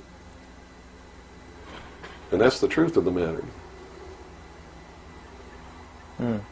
And well, during its creation, they just threw out Margaret Thatcher. She was really opposing this. Yes, she was, and that's why she got ousted. Okay. So did the Shah of Iran. So did Marcos. Anyone who opposes it gets ousted. That wasn't an overthrow of Marcos by the people in the Philippines. It was organized, instigated, and carried out by agents of the Central Intelligence Agency and the KGB.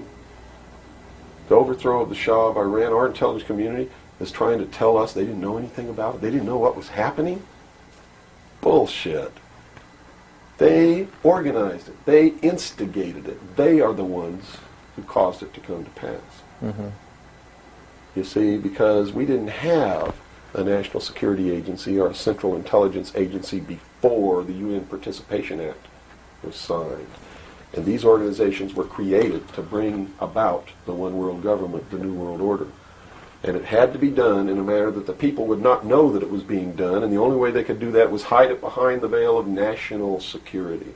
And the Cold War was a manipulation maintained to bleed the people of tax dollars to fund the creation of the police force of the New World Order, which is the Army, Navy, and Air Force and Marines of the United States and the Soviet Union.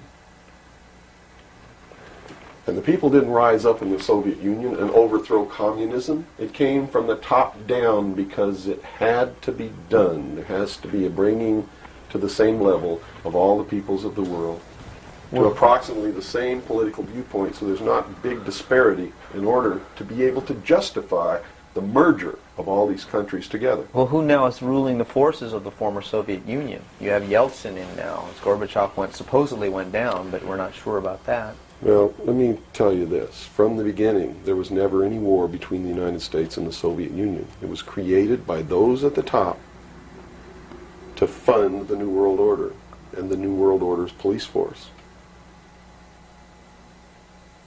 At the highest levels of all countries, they all belong to the same club.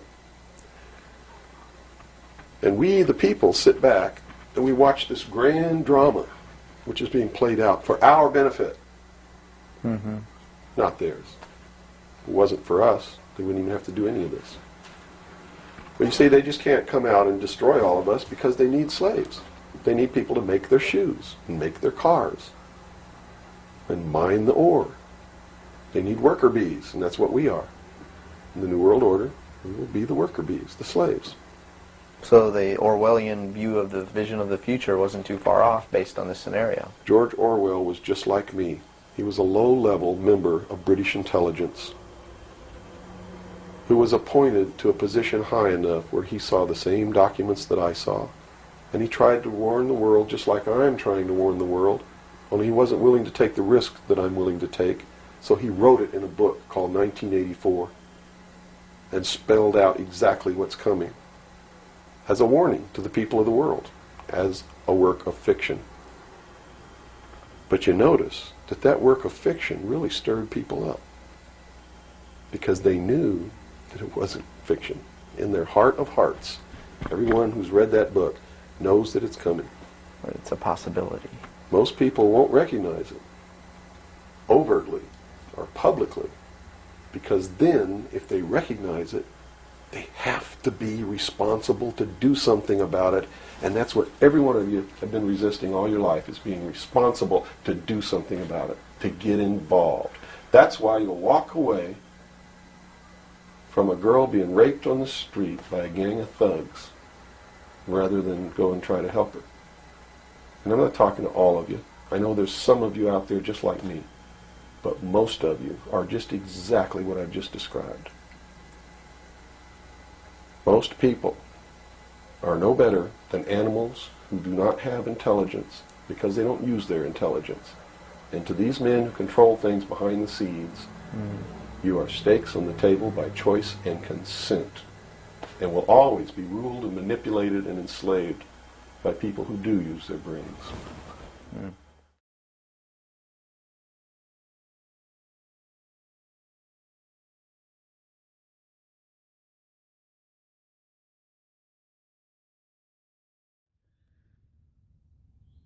Hey, welcome back. Thanks for being here. Thanks for having the courage and the will to invest in this sort of stuff. I hope it's been very potent for you so far, right? And so I'm going back, all right?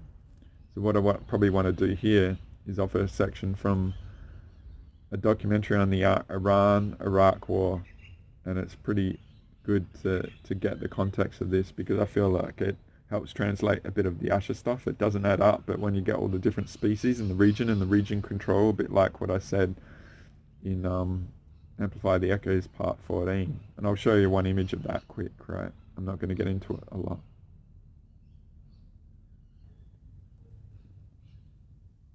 I might just show you a couple of them quick, right? So this is, and I'll just go over them. This is like the government, spirituality, and the invasion species and all that sort of stuff, right? So the bottom green is like a lot of energy. So just imagine like they've all been in a, you know, the series I get this from Asher is the United Intruder Resistance, right? So the United Intruders sort of operating together in harmony, in a balance, right? So I'm just going to move on from this, right? You can go to Amplify the Echoes part 14 and look at this in detail, right?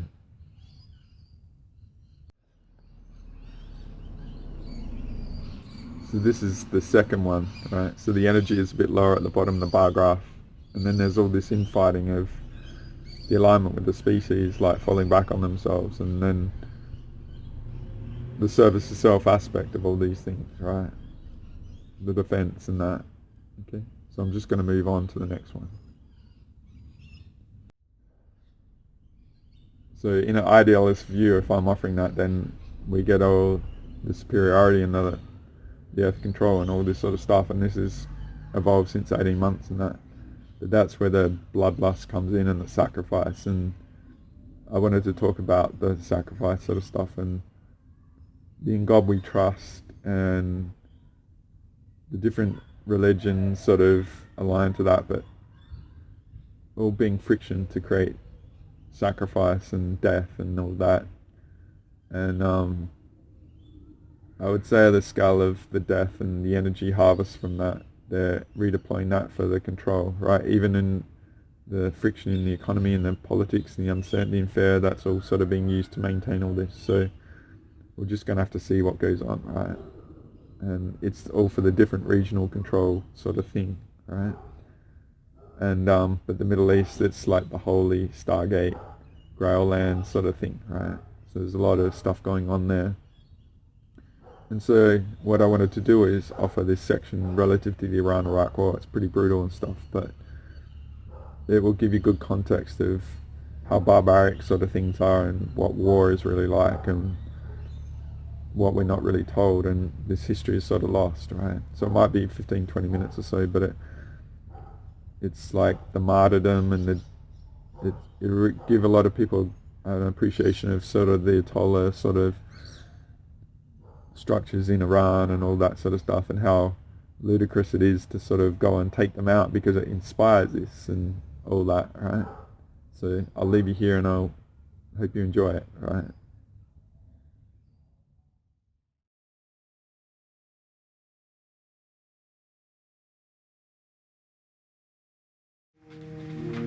The year was 1979. Saddam Hussein, the charismatic president of Iraq, was ruling with a rod of iron. Anyone who stepped out of line faced imprisonment, torture, or death. Saddam was endlessly ambitious, modeling himself on Stalin. He dreamt of ruling through his Ba'ath Party the entire Arab world. Across the border, Iran was undergoing an Islamic revolution. At its head was someone every bit as charismatic, ambitious, and ruthless as Saddam. Ayatollah Ruhollah Khomeini. His people were in awe of him.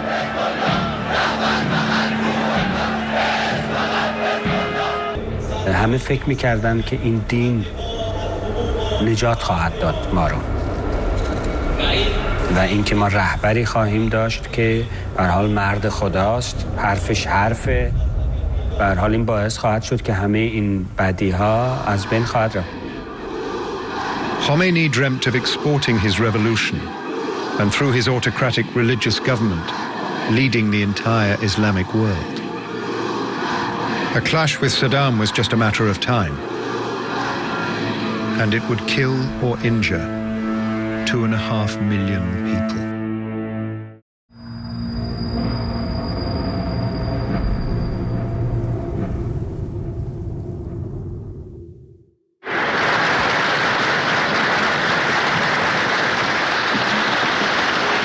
Saddam Hussein had spent his life scheming and murdering his way to the top. He had recently seized leadership of the Ba'ath Party, an authoritarian organization modeled on the Communist Party.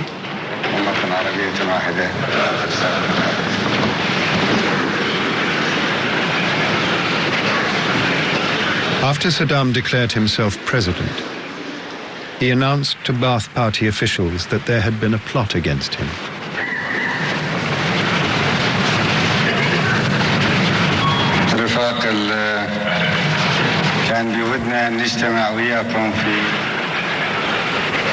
The traitors were in the audience.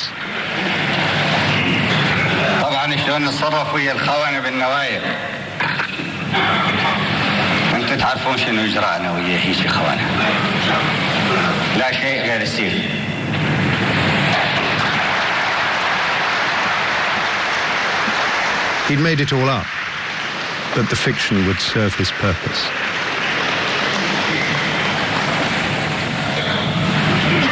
سليمان داوود نجرس وليد صالح محمد غازي إبراهيم أيوب.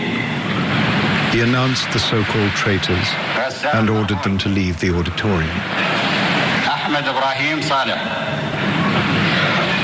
محمد مناف الياسين.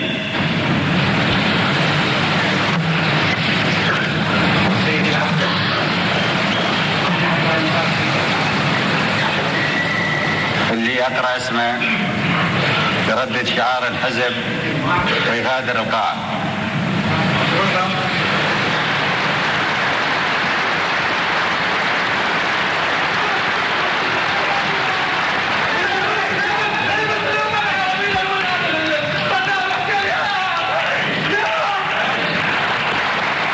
"21 men were executed.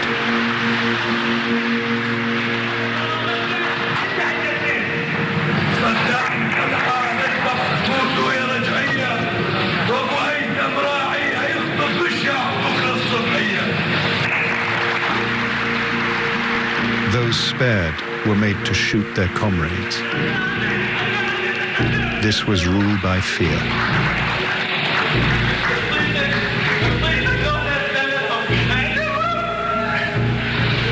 Saddam may have achieved the success he craved at home.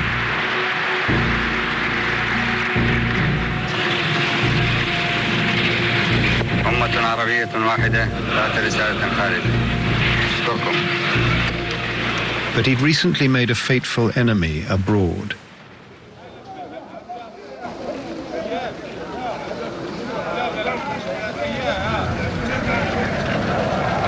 Saddam had allowed Khomeini to shelter in Iraq for years to plot the overthrow of the Shah of Iran.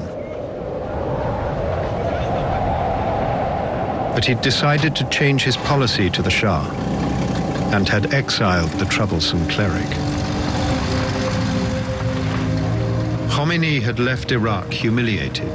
He would never forgive Saddam. But politics is unpredictable, and within months it was the Shah of Iran who was fleeing. And Khomeini was making a triumphant return.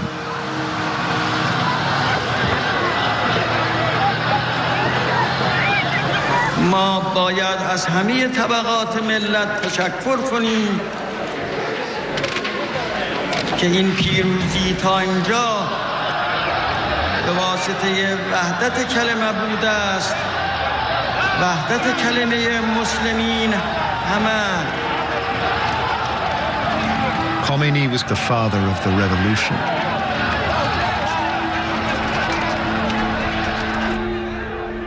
He was quick to impose his authority on Iran.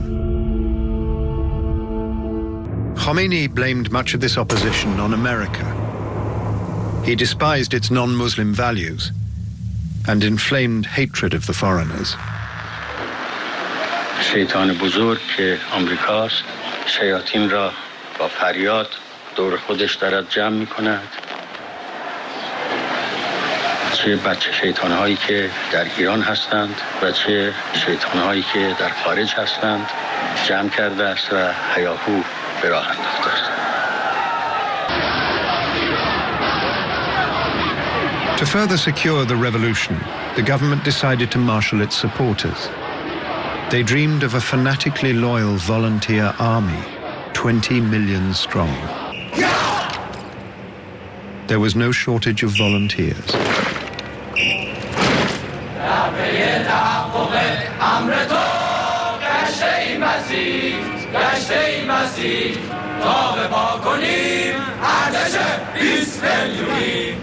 These volunteers would become the Islamic Revolutionary Guard Corps.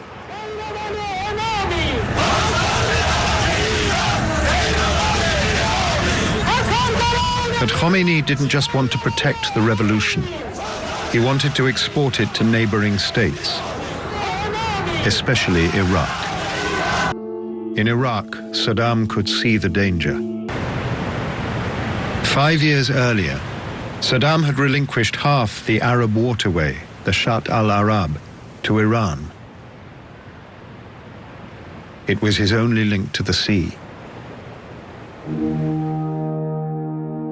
He decided now to take it back by force. يعتبر العراق بأنه إيران بدأت الحرب في 4/9/1980. Saddam summoned his general staff. They said they weren't ready for a war against the larger Iranian army, but the self-appointed commander-in-chief, with no military experience, pushed on regardless. A recording of the meeting exists. المهم الآن احنا نقدر نسترجع أرضنا ولازم نسترجع. فإذا لازم نحط راسهم بالطين حتى نفرض إرادتنا السياسية عليهم. وهذا لا يمكن أن تكون إلا عسكريا.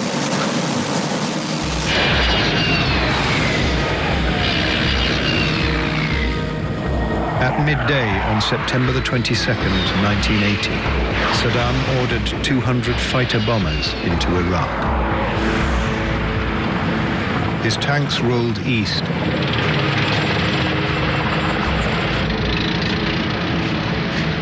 His troops were optimistic. Iraqis compared the war to the ancient battle of Qadisiyah between Muslim Arabs and infidel Persians.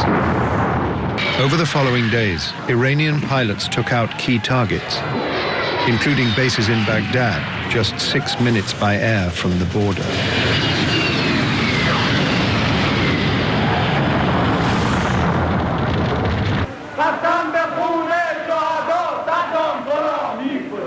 Within days, Iranians right across the country were beginning to unite against the threat posed by Saddam.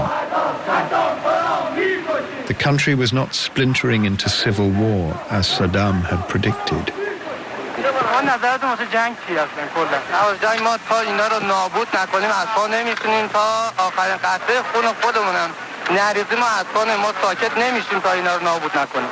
The troops were urged on by Khomeini.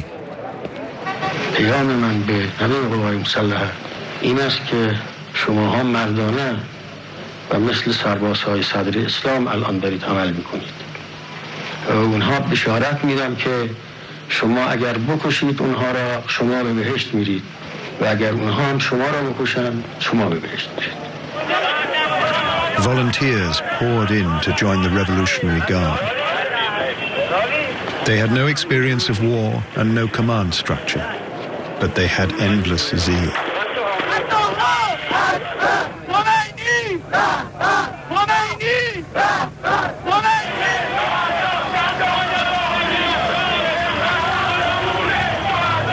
They rushed to the front, keen to give their lives.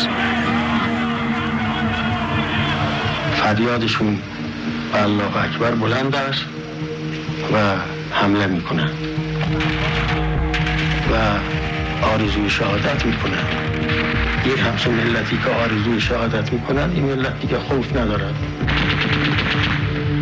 و پیروز است انشاءالله. It was soon clear to the world that the conflict wouldn't be a short-lived border dispute. The global oil supply was under threat, and America was worried. Freedom of navigation in the Persian Gulf is of primary importance to the whole international community. It is imperative that there be no infringement of that freedom of passage of ships to and from the Persian Gulf region. The United Nations called for an immediate ceasefire, the first of many attempts to bring peace. I share the view and the fear expressed yesterday by the Secretary General that this conflict could have serious and unpredictable consequences. And I echo his call for a negotiated settlement. Saddam indicated that he was prepared to accept the ceasefire if Iran recognized Iraqi sovereignty over the Shatt al-Arab. But Khomeini announced that he was totally opposed to any talk of negotiations. صدام حسین دستش رو دراز کرده برای اینکه با ما مصالحه کنه. ما با اون مصالحه نداریم. یک آدمی است که کافر است، یک آدمی است که فاسد است، مفسد است و مفسد را ما نمیتونیم باش مصالحه کنیم. ما تا آخر با اونها جنگ خواهیم کرد و انشاءالله تعالی پیروز خواهیم شد. By now it was clear that Saddam's invasion was not the pushover he'd expected. To increase pressure on Iran, he focused on taking the oil refinery town of Abadan, vital to the Iranian economy. Finally, they gained control over Khorramshahr's docks and port. Their main goal, Abadan, was just down the waterway. For the Iranians, the loss of this port is economically disastrous. For the Iraqis, if they can secure further down this waterway, then they do have at least one bargaining counter with which they can now try to secure what this war is really all about, the sovereignty over this waterway, the Shatt al-Arab. Iran now took the initiative.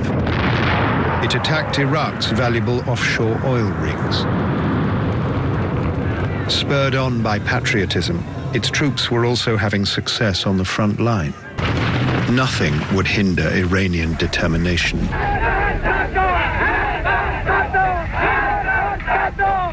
4 months into the war, and Iran now launched a major counterattack to break the siege of Abadan and expel the Iraqis from their territory.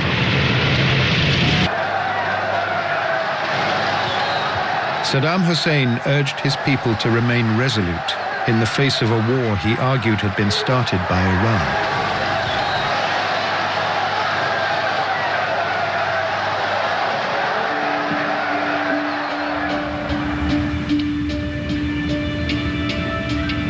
Saddam's best hope was still in the ongoing attempts by the UN to start negotiations. And the UN was becoming increasingly worried about the war escalating. In the first of several missions to the region, UN Special Envoy Olof Palme saw the destruction for himself. Everybody understands the risks for the region, for the spread of the war, and the harm it does to the peaceful development of these two great countries. Do you think there is still a long way to a peaceful settlement? I hope not. I mean, logically. I think when working on it, I see that logically there should be a rapid peace. But there are so many factors playing that you never know. Not least of these factors was Iran's intransigence. The ailing 78-year-old Khomeini was in no mood to negotiate with the unbeliever and demanded the UN punish Saddam. He explained his position. صلح بین اسلام و کفر معنا ندارد. هیچ مسلمی نباید خیال کند که بین اسلام و مسلم، بین غیر اسلام و غیر مسلم باید صلح ایجاد بشد. باید حکم خدا که چیز بشد، عمل بشد. باید ما همه تابع قرآن کریم باشیم. صدام جنایتکار است، صدام را تعذیب کنند. این طریقه اسلام است. But Saddam had a backup plan. With French help, he was building a nuclear reactor, Osirak, and it was nearing completion. Saddam made little secret of what it was for, as he'd even admitted to a journalist. This agreement with France is the first concrete step towards the production of the Arab atomic weapon. The French were prepared to look the other way. The nuclear affair would cause immense nervousness. It wasn't an ordinary research reactor. Osirak was fueled with highly enriched uranium, which in itself was sort of unusual by that time. Now, highly enriched uranium is uranium you can practically use directly to produce a nuclear weapon. France was making a pragmatic calculation. They knew they were dealing with a dangerous and unpredictable tyrant.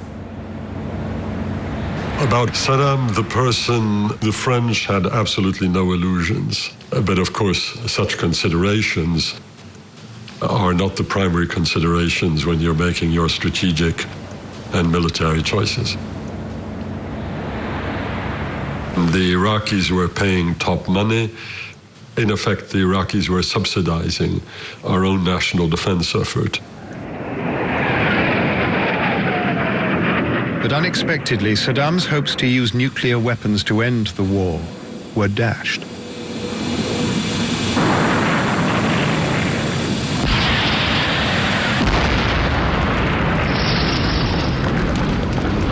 His anti-aircraft crews were on dinner break when jets destroyed the reactor.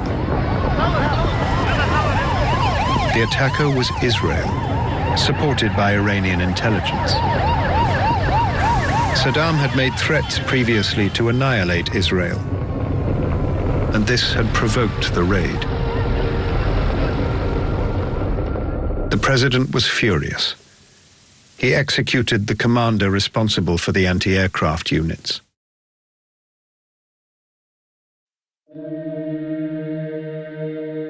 Meanwhile, Khomeini was preparing a major new offensive. This time, the Revolutionary Guard, not the less trusted army, would be key.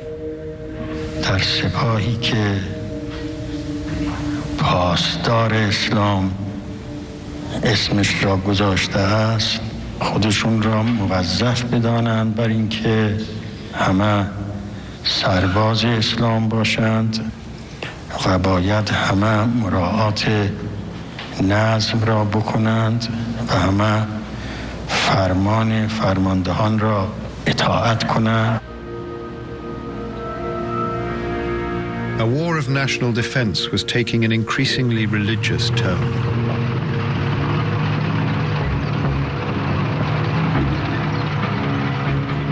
The Revolutionary Guard were fueled by fanaticism and a desire for martyrdom.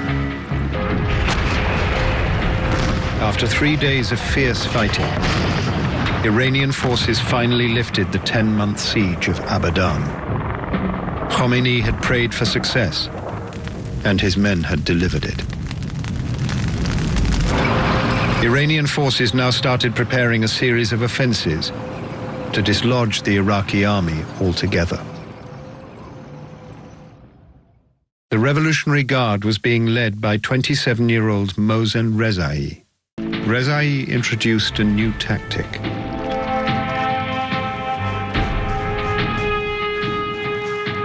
The plan was to use mass infantry assaults to draw enemy fire. The soldiers were little more than cannon fodder.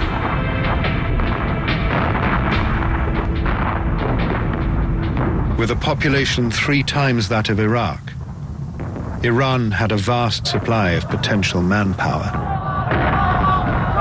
Over the following months, the tactic was tested with success.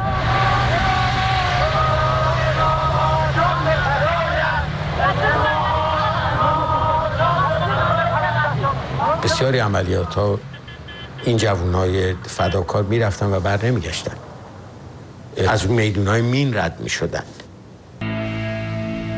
Iran was now ready to launch Operation Undeniable Victory. They hoped it would turn the war. When the assault began, 100,000 men advanced towards the enemy lines.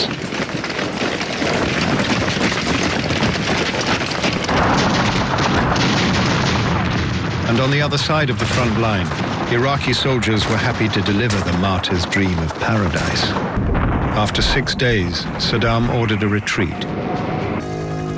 Iraqi morale, already poor, was collapsing. All Saddam had left to bargain with was the town of Khorramshahr.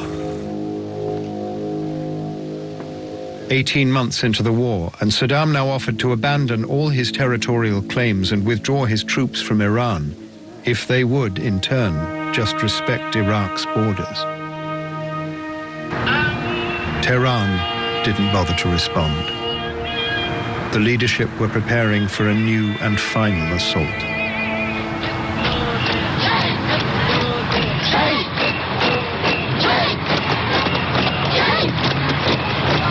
Now the Revolutionary Guard's volunteer wing, the Basij, sought to expand their numbers further. They formally offered the opportunity for martyrdom to a source of keen recruits, children. بسم الله الرحمن الرحیم. من وحید شریف اسلامی قرار 14 سال دارم و مدت یه ماه نشده که اومده در این مشغول خدمت. Khomeini had decreed that children could fight without their parents' permission.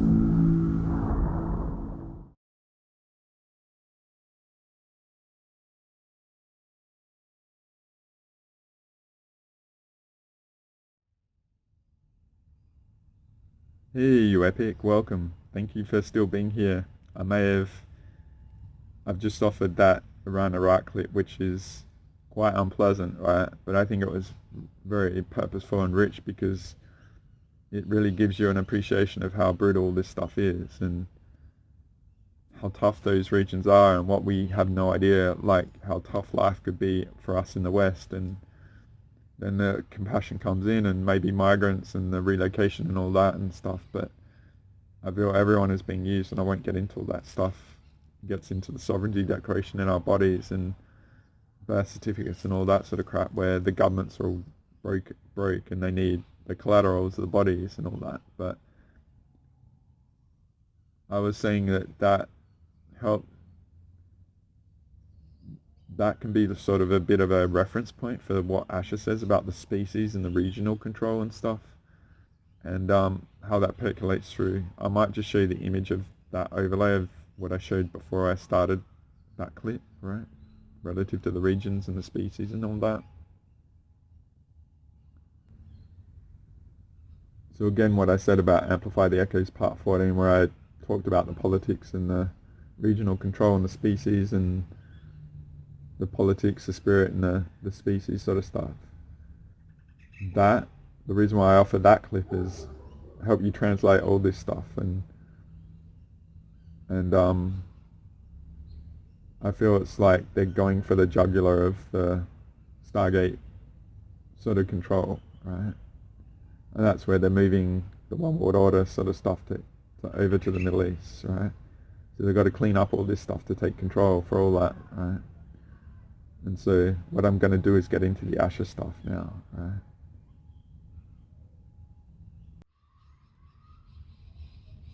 So I'm going to offer a really decent clip from the Asher stuff which goes over all this. And now with all this context of what's happening and sort of, for me, what I've translated, and it's all an offering you for to contemplate and process and ideally be a translation for everything. Because for me to step back in the bigger levels, it really helped clarify this. And then I was like, holy crap, I've already talked about this and I even forgot it, right? And that's how challenging it is. That I said about Asher being incongruent with that. To me, it comes from that, and it's not 100%. And the times and dates, certain things I don't feel are accurate. It's not about that, right? And all the grid and all this sort of stuff. She talks about 12D and all that sort of stuff, and I've evolved that, going to 15, then 22, and then 1000D now sort of stuff, right? It's been an evolution over these 18 months to get to that. And back the 18 months ago, I said that's where I really got my mechanics, and I really had to anchor it, right? Going from October last year, so it took a year to get to that, and then to anchor that and be really solid now, right? But in spite of all that I say, right, and all the clips that I might have offered or the ones I'll offer in the future, and I want to offer a decent part of the Asher history in the future, I feel this section, which is really decent and rich, will be a massive codex to translate this, right? So take it for what it is. Appreciate it. It's like 24 years old, right? I have no idea how tough it was in 2002. And so I honor her and them for what they offered and building upon it, right? To get to this point and translate it, right? So I'm going to leave you this decent section. I may put little clips or some stuff in there. I might just let it go. So you're pretty hardcore to be here still, and I really thank you and honor you for your dedication to the pursuit of truth, and I hope I'm an ally in decoding all the complexity going on, and this will be a real potent codex for that on a whole new level now. Especially if you've seen it before and stuff, it just measure how much you've evolved and grown, and you don't even know it by seeing this, right? So enjoy. I'll see you on the other side and just round it out, right?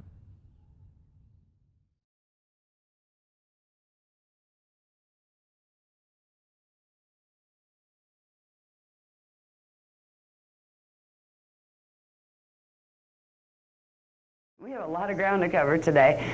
There's a lot of history information that's very important. It's important for two reasons. First of all, on the 3D level, it solidifies your understanding of the whole picture of what's happening, so that by the time that you go to do a round, you can do it with conviction, because you realize the importance of it, and you realize the sacredness of it, and there's just more motivation. That's the 3D reason. There's more than the 3D reason. The history information carries specific sequences of frequency. That frequency allows that information to wake up in your DNA templates. It allows certain parts of your templates that corresponds with those pieces of history to begin activating, which helps you to activate your tribal shield, which helps you to bring through more current, and it helps you to activate DNA and bring through your Christos more quickly. So there's a reason why we do the history. The history is very, very long, so we don't start like at the beginning and then work up. We're going to start at a certain part. It's on page 144. It says the Atlantean conspiracy in round tables. Now, we talked about the round tables yesterday, and we got into that a bit. Now, we're going to get into understanding some of the historical context of the round tables and their relationship to something called the Atlantean conspiracy.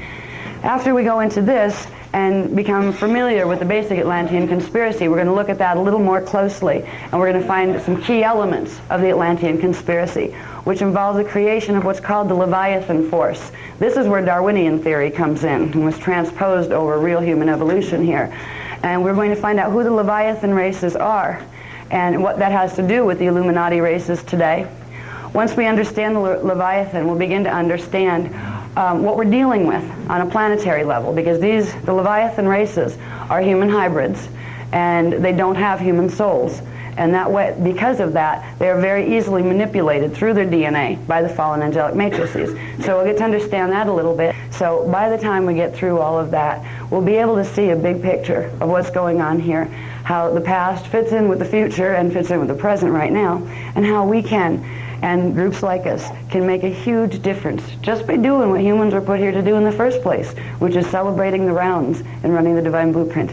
So it's a big story, and I think we'll just start here. Okay, Az? Okay, good morning from me, and thank you from me too. We're delighted to see you approaching the practice work and everything with such enthusiasm. Yes. I think it started on Friday, where the first hint about the significance of the gathering was dropped, and references were made again at different times yesterday. It's really funny looking back on the whole week and watching your own knowing, as it were, come to the fore in the way that you're preparing for this. I wanted to say yesterday, but I couldn't back it up then, that this is probably the most important round table we'll ever hold, and it's definitely going to be, and the best. It needs to be. Okay. Just to be clear, if anybody wondered whether that was staged understatement, it was not. Okay. Long-term problems and immediate solutions associated with the Atlantean conspiracy and roundtables. The sacred science mechanics by which the planetary Christos realignment can be fulfilled have long been hidden within the legends of King Arthur and the Knights of the Round Table. The Round Table of Arthurian legend referred to signet councils. The word signet also refers to stargates. In the ancient knowledge of the Palladio-Urtite cloister races, the signet councils were the specific groups of angelic humans that assembled to run the corrected fire letter sequences into Earth's planetary shields during stellar activation cycles to prevent pole shift and progressively restore Earth's D12 Christos divine blueprint, otherwise known as the Shield of Aramatena. The Round Table of Arthurian legend referred to the Rainbow Round Table. The Rainbow Round Tables are groups of angelic humans assembled in 4 evolutionary rounds who are commissioned to run the Rainbow Ray or Kunda Ray primal sound current from beyond the 15-dimensional time matrix into Earth's planetary shields during stellar activation cycles. Running of the Rainbow Round during SACs, or stellar activation cycles, which I'll use from now on, SACs, enables the planet to retain its natural electromagnetic balances to avert pole shift and restores the organic D12 planetary Christos alignment. since the 9558 BC Atlantean flood. Knowledge of the Rainbow Round Tables has been intentionally hidden from the angelic human races of contemporary Earth by human Illuminati and fallen angelic races that desire to create pole shift during the long-anticipated 2000 through 2017 AD SAC. They hope to use the 2000-2017 SAC to finally fulfill their plan of clearing Earth's real estate of angelic human races to later resettle their hybrid races on Earth after the dust settles, under a one-world order, anti-Christic agenda of totalitarian exploitation and dominion. Now, the conspiracy. The fallen angelic Illuminati human anti-Christic agenda gained a stronghold on Earth in 2500 BC when Nibiru and Marduk Anunnaki, which are composed of Anunnaki, Omicron and Draconians, seized control of Nibiru and Earth's D4 Universal Solar Stargate 4 in an event known as the Lucifer Rebellion. The name Lucifer comes from a hybrid Pleiadian Nibiruan Anunnaki race that emerged through combining the density 2 Nibiruan Lulitan family of the Thoth Enki Zephylium Anunnaki lineage with the Satane family of the Marduk Anunnaki line and the D11 Necromaton, the beetle reptiles, the fallen seraphim race of Andromeda. From this hybridization, the Pleiadian Samjazi Luciferian Anunnaki and Marduk Necromaton Luciferian Anunnaki races of Sirius B, Nibiru, and Alpha and Omega Centauri emerged. This collective of Anunnaki races promoting an anti-Christic dominion agenda became known historically as the Luciferians and were occasionally joined by other Anunnaki and Illuminati human race lines in their quest for the Holy Grail. The Holy Grail is a term used in reference to the 12 universal signet stargates of the Universal Templar Complex, to which the angelic human race holds the sacred commission of guardian. The Grail quest began long before angelic humans were seated on Earth, and it has been the primary theme of motivation behind all of the forbidden and recorded distorted human history. The Grail quest for Earth's planetary Templar stargates continued into angelic human 12-tribe seeding 3, following destruction of seedings 1 and 2 via Grail quest wars with Anunnaki and Draconian fallen angelic legions. During the 2500 BC Lucifer Rebellion, Anunnaki Luciferians gained partial control over Earth's Templar through a device called the Nibiruan Diodic Crystal Grid, which is still in operation today and serves a key role in the potential outcome of the 2000 through 2017 AD stellar activation cycle. In 22326 BC, the Luciferian Anunnaki races decimated Guardian races, attempting to intervene in an event known as the Iani Massacre, which took place on what remains as the Lemurian continent, now known as Kauai, Hawaii.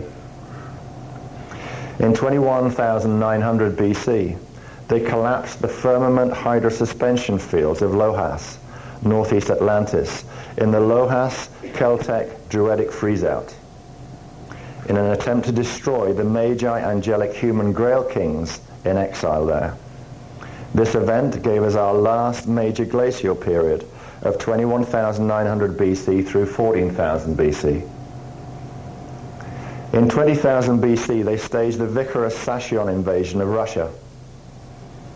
In 10,500 BC, the next phase of the Luciferian dominion plan unfolded in an event called the Luciferian Conquest, at which time the Atlantean islands of Nohasa and Brua fell to Anu Melchizedek, Anunnaki human hybrid, and fallen Jehovian and Luciferian Anunnaki control. The anti-Christian agenda of the Luciferian Anunnaki races, and by the way, not all Anunnaki are in the Luciferian category. Some run competing dominion agendas. The agenda of the Luciferian Anunnaki races was formally mandated in Brua, Atlantis in 9560 BC under an agreement called the Luciferian Covenant. The Luciferian covenant is part of three competing one world order dominion agendas, collectively referred to as the Atlantean conspiracy. The Anunnaki races of the Luciferian covenant orchestrated the Atlantean flood in 9558 BC and the intentional rewriting of human history since this time. Forbidden History reveals a long-term plot within which the antichristic agendas of the Atlantean conspiracy emerged after the flood and into the present day. The Luciferian covenant continued after the 9558 BC flood. In the 8900 BC Lhasa King Sumerian invasion, the 8400 BC Scarab King Egyptian invasion, and the 7500 BC Knights Templar invasion. The infiltration continued to the 5900 BC Centaurian War, when the Sirius B Maharaji Blue Human Guardians intervened directly with air raids to prevent Draconian and Luciferian forces from claiming world dominion. This event is partially documented in the ancient Hindu text of the Mahabharata. In 3650 BC, the Nibiruan Luciferians orchestrated the Mayan raids, and in 3470 BC, the Babylon massacre was waged, in which Pleiadian Nibiruan legions, Galactic Federation, and the Anu Melchizedek human Illuminati gained temporary control over the Magi Grail King's Ark of the Covenant gold box, which contained the rod and staff Stargate tools. In conjunction with the Nibiruan diodic crystal grid at Stonehenge, England, the Ark tools were used in Babylon to cause temporary collapse of Earth's magnetic grids and set portions of the fire letter sequences in Earth's planetary shields into reverse sequence. Planetary shield distortions of the 3470 BC Babylon massacre caused mutation in the human DNA template that shortened the human lifespan, blocked higher sensory perception, caused loss of race memory, and scrambling of our original language patterns, which are built upon DNA template fire letter sequencing. Our race has been amnesiac, dying young, and babbling on in rhetorical conflict ever since.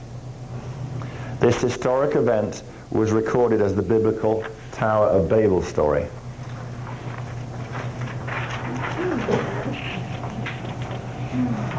Following the Babylon massacre of 3470 BC, fallen angelic selected chosen ones, Anu Melchizedek hybrid descendants, for minimal DNA template repair and implantation, through which the Luciferians and competing Jehovian Anunnaki and Draconian legions could begin their progressive infiltration of human spiritual and political systems. Through the technology of remote channeling, conducted through unnatural DNA template implantation, the chosen ones have been progressively fed Anunnaki history and distorted patriarchal, war god spiritual teachings in a strategic and intentional replacement of the angelic human heritage. They are once again channeling to us and visiting today as the dominant force in the New Age and UFO movements.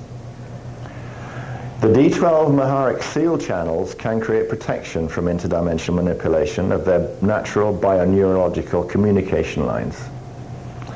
You find that's why we stress it so often. Following their 2668 BC Dozer invasion of Egypt, Galactic Federation continued their previous alliance with the Anunnaki of the Luciferian Covenant, temporarily stealing the Ark of the Covenant gold box and tools in 2024 BC. At this time, they launched an attempted world dominion assault called the Dead Sea Conquest, beginning with Babylonia and Sumerian cities in the areas of the Dead Sea. The biblical stories of the destruction of Sodom and Gomorrah refer to this event. God did not destroy these ancient cities any more than God orchestrated the scrambling of the languages in the 3470 BC Babylon massacre. God is not a fallen angelic ET. If Magi Grail King angelic human races had not retrieved the Ark of the Covenant gold box and tools in 2024 BC, the Jehovian and Luciferian Anunnaki races of Galactic Federation would dominate the world by now. Since the time of the staged 9558 BC Atlantean flood, human history has been a progressive advancement of the Atlantean conspiracy and Luciferian covenant anti-Christos agendas. The stories of Noah, Abraham, Moses, the Hyksos kings, and the three Christs are key pieces to the Atlantean conspiracy drama. At the center of all this is the Ark of the Covenant gold box, its Stargate tools, and the core objective of the ancient, fallen, angelic, Illuminati human Grail quest. Competing Jehovian Anunnaki, Luciferian Anunnaki, and Omicron, Odedocron, and Zephilium Draconian Reptilian fallen angelics, and their Anu Melchizedek Illuminati human hybrid race descendants, who are also known as the Leviathan Antichristic king lines, share one objective, and that is dominion of Earth in order to claim Earth's halls of Amenti stargates. If the fallen angelic races can gain dominion of Earth's halls of Amenti stargates, they intend to use the Amenti stargates to destroy Universal Stargate 12 in Density 4. Destruction of Universal Stargate 12 would effectively seal off from Density 5 Founders Race Protection 11 dimensions of our 15-dimensional time matrix. The manifest life field would become imprisoned in time for fallen angelic exploitation and dominion, unable to fulfill the natural evolutionary process of ascension. This is the core motivation behind the fallen angelic's continuing Grail quest. Prevention of this anti-Christos agenda is the purpose for which the angelic human races were created 560 million years ago. To accomplish their objective of claiming Earth and the Amenti Stargates, the fallen angelics need to possess the Ark of the Covenant gold box and Stargate tools, and to achieve critical mass population of their human hybrid races, whose DNA templates carry reversed sequenced fire letters. During a stellar activation cycle, the Ark tools, the still functioning Nibiruian diodic crystal grid, Nibiruian controls Solar Stargate 4, and the false planet Battlestar Nibiru can be used to create intentional pole shift on Earth to clear the real estate. If they can successfully exterminate angelic human races from Earth, the Luciferian and the Jehovian Anunnaki races intend to return their chosen ones, Anu Melchizedek descendant humans, to Earth during the SAC. The chosen ones will be used to run critical mass reversed fire letter sequences into Earth's planetary shields and the Amenti Stargates in fulfillment of the Anunnaki Antichristos Grail Quest agenda. This plan was formalized in the 9560 BC Luciferian covenant and has been progressively unfolding ever since. Since 9560 BC, the anticipated date for the final conflict and intended orchestrated pole shift has been the 2000 through 2017 AD stellar activation cycle. Now, many times throughout the advancement of the Atlantean conspiracy, guardian races of the Emerald Covenant have repeatedly intervened. Guardian races have kept the angelic human and Magi Grail line DNA templates alive within the human gene pool, so angelic humans could rise together during the 2000-2017 final conflict drama to fulfill the Christos realignment mission and prevent further advancement of the Atlantean conspiracy. During the Christ drama of 12 BC through 27 AD, the Founders Emerald Covenant CDT plate teachings were translated by the three Magi Grail line speakers, Jeshua Melchizedek, aka Jesus Christ, John the Baptist, and Miriam, to prepare humanity for the 2000-2017 AD final conflict. The heart of the 12 BC 27 AD Christ drama was not only CDT plate teachings. Jeshua, John, Miriam, and a group of Magi Grailine angelic humans were on an Emerald Covenant Grail Quest mission to secure Earth's Stargate 11 from Anunnaki and Draconian race infiltration. Both Luciferian and Jehovah's Anunnaki races and their Anu Melchizedek Illuminati descendants seek to claim the Ark of the Covenant gold box and Stargate tools to take control of Earth's Stargate 11 for use in imploding Universal Stargate 12 during the 2017 AD stellar activation cycle. This plan was known since the success of the 25500 BC Lucifer Rebellion. Jeshua and his Universal Templar security team intended to use the Ark of the Covenant gold box Stargate tools, colloquially known as the Rod and the Staff, to release Anunnaki Nibiruian dyadic crystal control over Earth's Templar and Solar Stargate 4. The mission of Jeshua, John, Miriam, and the Magi was intended to prepare the angelic humans of Earth to fulfill the Christos realignment mission during the anticipated 2000-2017 stellar activation cycle. In 23 AD, Jeshua and his Magi were attacked by the Anu Melchizedek Hyksos and Hathor Leviathan king races in an event called the Essene Divide, which rendered them unable to fully complete their intended journey to the lands previously known as Northern Lohas, Atlantis, the location of Earth's Stargate 11, or what is known today as Ireland. To protect the Ark of the Covenant gold box and Stargate tools, John and Miriam completed part of the journey to Lohas, burying the Ark of the Covenant gold box and tools in the area now known as the Vale of Pusey in southern England. Jeshua and his group of Magi served as Signet Council, a group of angelic human Magi commissioned to run the Rainbow Round Tables, preparing Earth's planetary shields for the 2000-2017 AD SAC. The CDT plate teachings of these three Essene Emerald Covenant speakers contained the planetary Templar mechanics by which the planetary Christos realignment could be achieved during the SAC. These teachings were later stolen, edited and falsified in a religious control dogma in 325 AD, known as the Council of Nicaea, and the Draconian infiltrated Church of Rome. The falsified CDT plate teachings of Jeshua, John, and Miriam were interwoven with Anu Melchizedek Leviathan King Anunnaki history to create today's canonized Bible.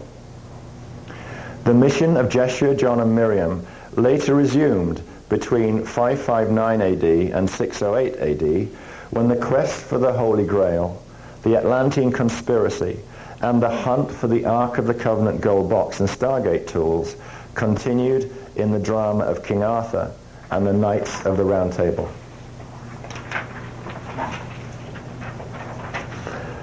King Arturus, or Artus, was born from a Druidic Magi Grail King lineage, originally from Nohassa, and later exiled to Lohas, Atlantis. Arthur and his selected Signet Council Knights were commissioned to fulfill the 10 AD, 27 AD Emerald Covenant mission that Jeshua, John the Baptist, Miriam, and the Essene Magi were unable to complete due to the Hyksos King raids in the 23 BC Essene Divide. Arthur's legendary sword, Excalibur, was a battle sword fashioned to hold the staff Stargate tool from the Ark of the Covenant gold box in its handle, which Arthur and Victorus, son of Meriden, retrieved from the Vale of Pusey in England, where John and Miriam had buried it in 23 AD. Victorus, son of Meriden, came to be known as Merlin, Arthur's vizier and court mystic in the Arthur legends. Victorus' father, Meriden, was a Knights Templar Anu Melchizedek, black arts occultist. His mother was of a Celtic Magi Grail King line, originally from Lohas, Atlantis. Victorus' life and service to King Arthur were overshadowed by the struggle of the good versus evil that existed within his genetic programming. Arthur's wife, Guinevere, was of a Celtic Magi Grail king line, originally from Lohas, Atlantis. Guinevere's sister, Selene, not Guinevere, was the lover of Arthur's impostor knight, Sir Lancelot, a Luciferian Knights Templar sent in to sabotage the Emerald Covenant mission. Knights Templar Anno Melchizedek races intentionally distorted true Arthurian period history.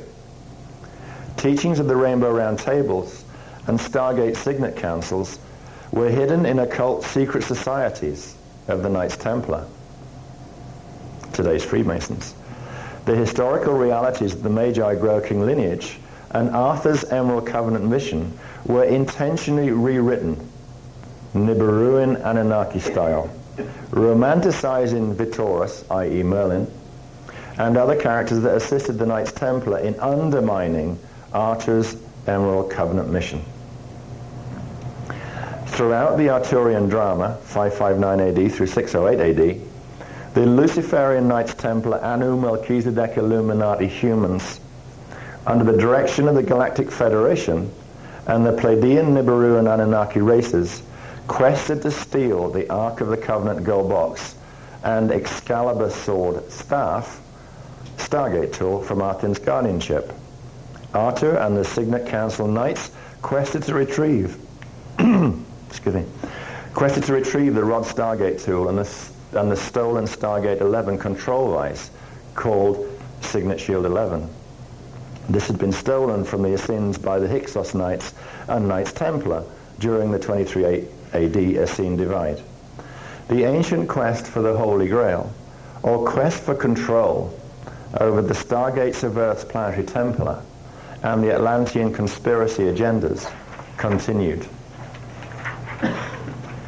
Despite Vittora's frequent betrayals of his Emerald Covenant agreements, Arthur, Guinevere, and the Knights of the Rainbow Round Table completed one phase of their Emerald Covenant mission. They were successful in retrieving the Rod Stargate tool and the Signet Shield 11 from the Luciferian Knights Templar Anno Melchizedek Illuminati humans.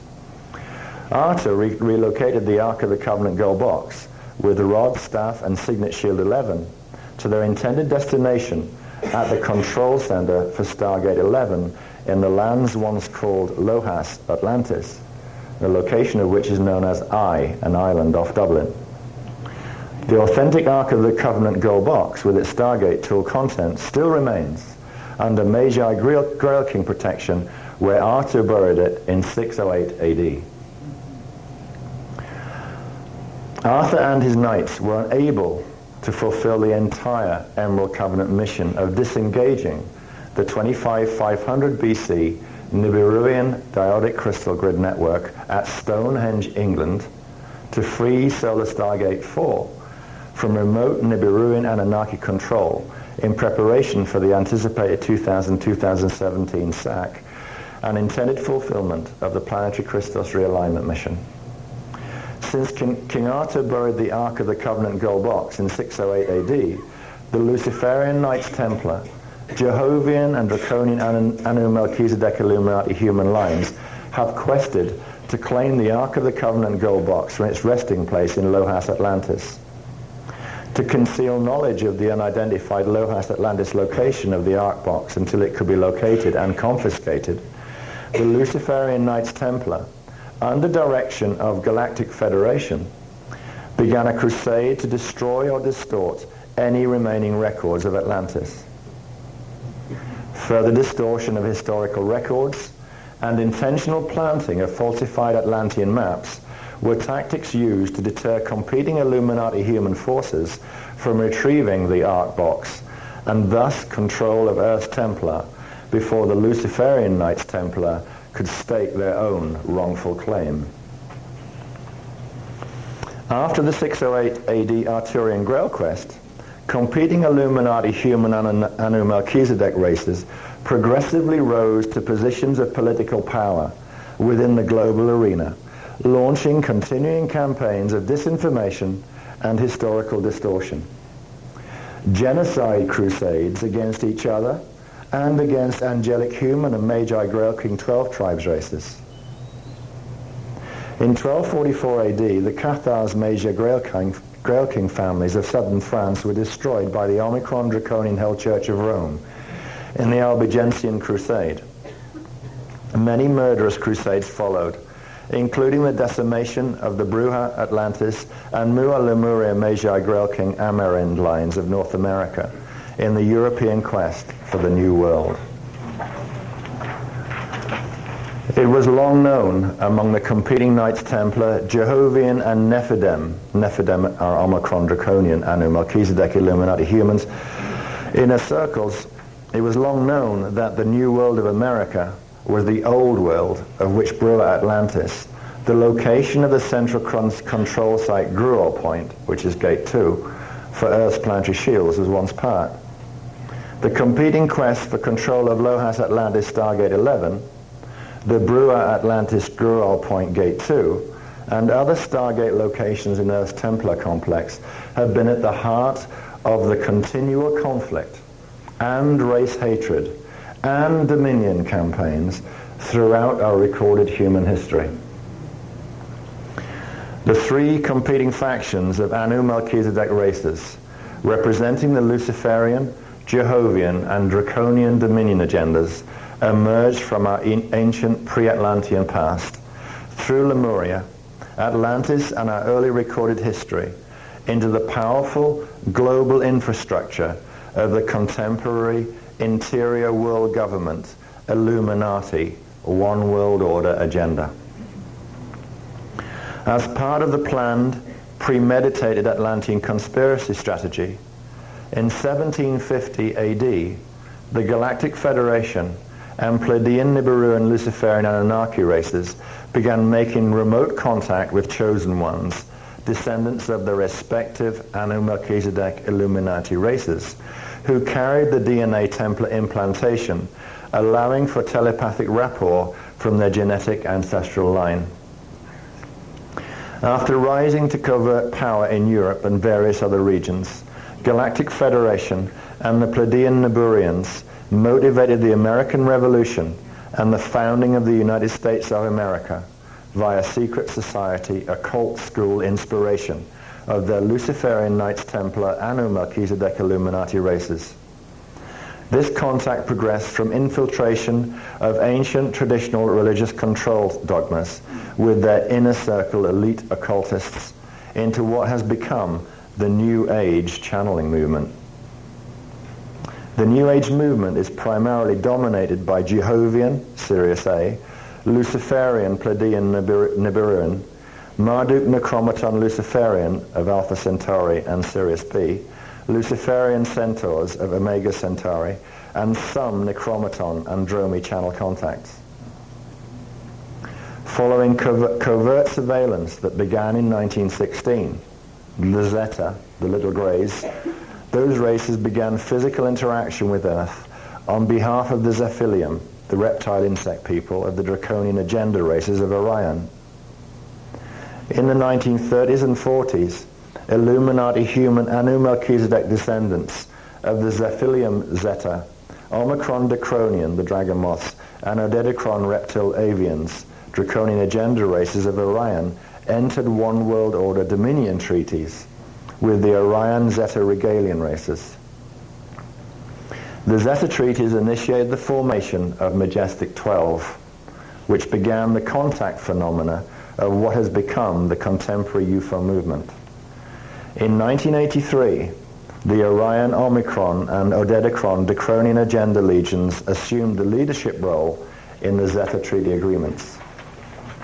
In the 1930s, the Necromaton, beetle, reptile, insect, hominid races of Andromeda became involved with certain factions of the Draconian Illuminati human interior government, initiating the Men in Black phenomena. Some assisting the Luciferian, Pleiadian, Nibiruan races of the Luciferian Covenant, others supporting the Draconian agenda races. In November 1992, the Emerald Covenant Maharaji Blue Human and Azurite races of Sirius B, the Ceres Pleiadian avian hominid races of Alcyone, and the Lyran Syrian Anahazi female hominid founders races negotiated the Pleiadian Syrian agreements.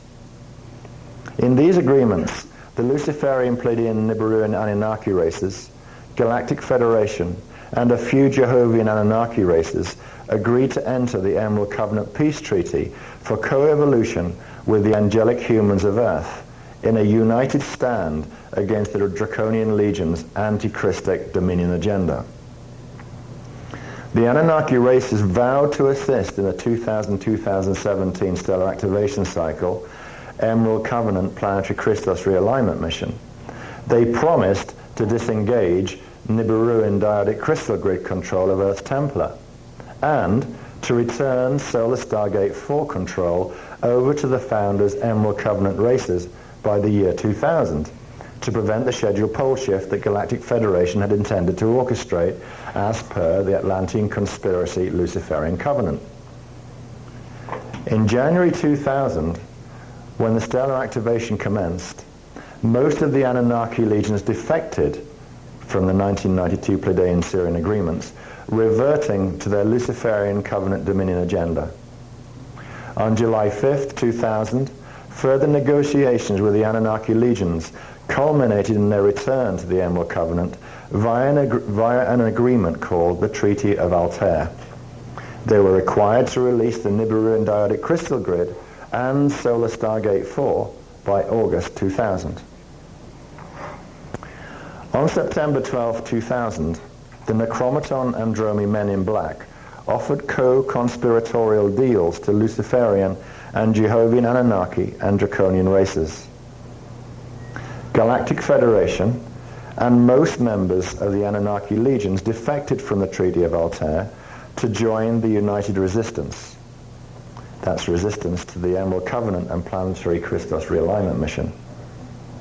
The United Resistance is a co-conspiratorial plot through which resistance legions intended to covertly evacuate small numbers of their respective chosen ones and clear Earth's real estate via pole shift between 2003 and 2008 to achieve fulfillment of the Luciferian Covenant Atlantean conspiracy agenda between 2008-2012. On September 12, 2000, the United Resistance Legions issued an edict of war against Emerald Covenant Guardian races if the Emerald Covenant Guardian races did not withdraw support for the angelic human 12 tribes of Earth. The Guardian nations politely refused to abandon humans and Earth to fallen angelic dominion. They didn't use that language. We are now facing the final conflict drama of the ancient Atlantean conspiracy. As the Atlantean conspiracy advanced from the 9558 BC Atlantean flood, Emerald Covenant races knew that the 2000-2017 AD stellar activation cycle would be the time for fulfillment of the planetary Christos realignment, and that if negotiations with fallen legions were not successful, the final conflict drama would ensue. In preparation for these anticipated events, the Magi Grail King lineage Indigo children, types 1 and 2, have been incarnating on Earth for the past 100 years, since around 1900. The Magi races are here to assist the angelic human 12 tribes of contemporary Earth in completing the Emerald Covenant mission that King Arthur and Essene Jeshua before him were unable to fully complete. To prevent pole shift in 2003 through 2008, the Nibiruan Dyadic Crystal Grid of Stonehenge, England, and Earth Stargate 11 must be recalibrated using early activation of D6 Sirius B Stargate 6 to override the D4 Nibiruan alignment before 2003. This will release the D4 solar spiral from Nibiruan control, preventing the massive pole shift the United Resistance intends. This is the sacred mission of Essene Jeshua, King Arthur, and many Magi Grail kings before them, and the Indigos that have followed them. Once the Nibiruan hold on Earth is released, the planetary Christos realignment mission can be completed. If the angelic human 12 tribes of Earth can successfully run rainbow round tables. Running Earth's rainbow round tables can be done only by the angelic human and Magi Grail line 12 tribes of Earth, whose DNA templates carry the DNA signet codes that correspond to the correct fire letter sequences in Earth's planetary shields. Through completing the Christos realignment mission by the running of the Rainbow Roundtable Stargate Signet Councils today, the ancient anti-Christic Atlantean conspiracy One World Order Dominion agenda of the contemporary United Resistance can be overcome in our present time period. Little tiny bit of the history. It shows you the beginning of what has got us to this point, and there is a lot more detail to come. There are things that happened before this period and things that have happened. There's expanded information that fits in between, like the different time periods. This was just like touching on the connection between the Atlantean conspiracy and the round tables. That isn't the whole history by far.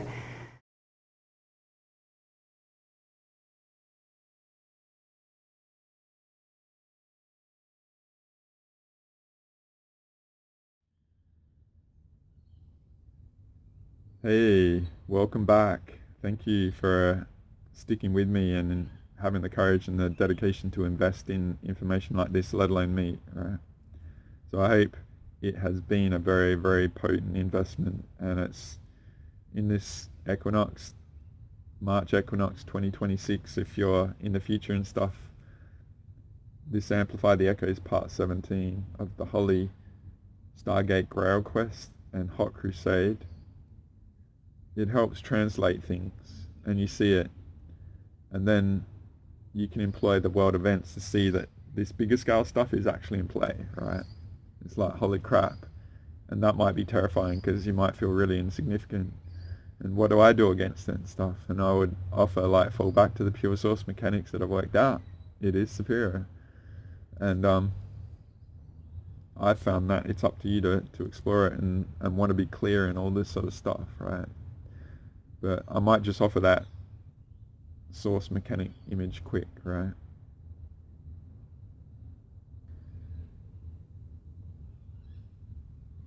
So it's been a big realization to be able to put it together so simply and elegantly. But I feel there's 3 source mechanics on offer, and we each have to individually choose.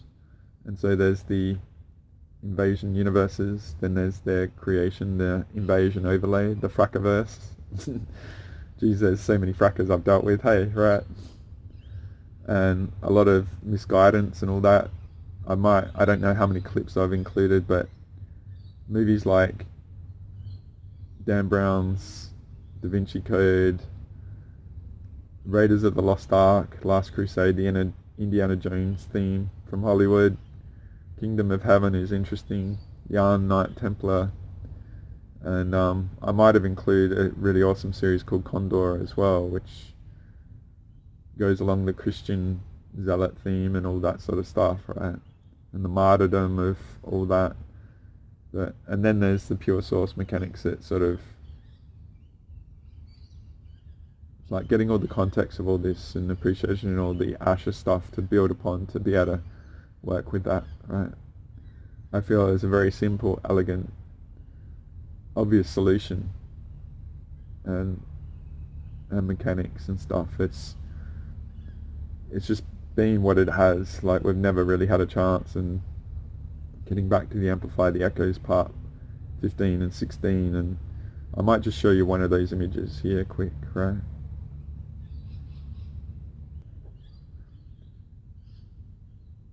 This is the one with the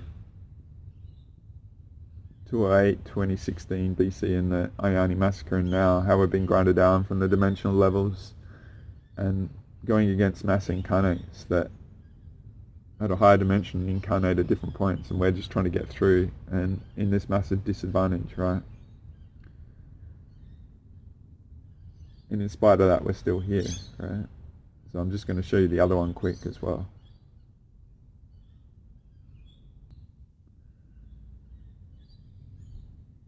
This is offered in Amplify the Echoes part 16, where in spite of all that, right, the corruption in our DNA is from the Babylon massacre and elsewhere, and the grinding us down dimensionally and all that, and disconnecting us from the source perspective and that. And then there's the invasion overlaying the pure source, and the gravitation to the fallback to the invasion sort of stuff at uncertain times, and corrupt codes and all that sort of stuff, where it's very few will be able to break free of that and go into the unknown, like the rite of passage of the unknown sort of concept that I offer of going into that to break free. To me, a lot of people are retreating back to the invasion sort of stuff, and they would never consciously acknowledge it, or it just feels very like the navigation thing of leaning into it. It feels obvious because of the corruption in the DNA and stuff, right? So I didn't want to, I was going to do an overview of all these. I didn't want to do it because of how much data I was putting in and with all the different clips and stuff, right? But I'll look to do that in the future. I'll look to, this one is just offering a bit of data, like quite a bit of data for you to process, and I'll look to get more focused on certain things that I've offered in those parts releases to give an update now, but I just wanted to drop it all now, what I did in this, okay? So I'm just going to move on.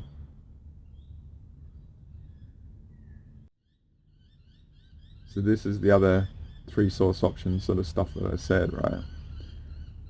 The multiverse invasion, the invasion overlay, the frackiverse that they've created, and all that byproduct, including religion, politics, money, government, a lot of spirit and alternate community and all that sort of stuff.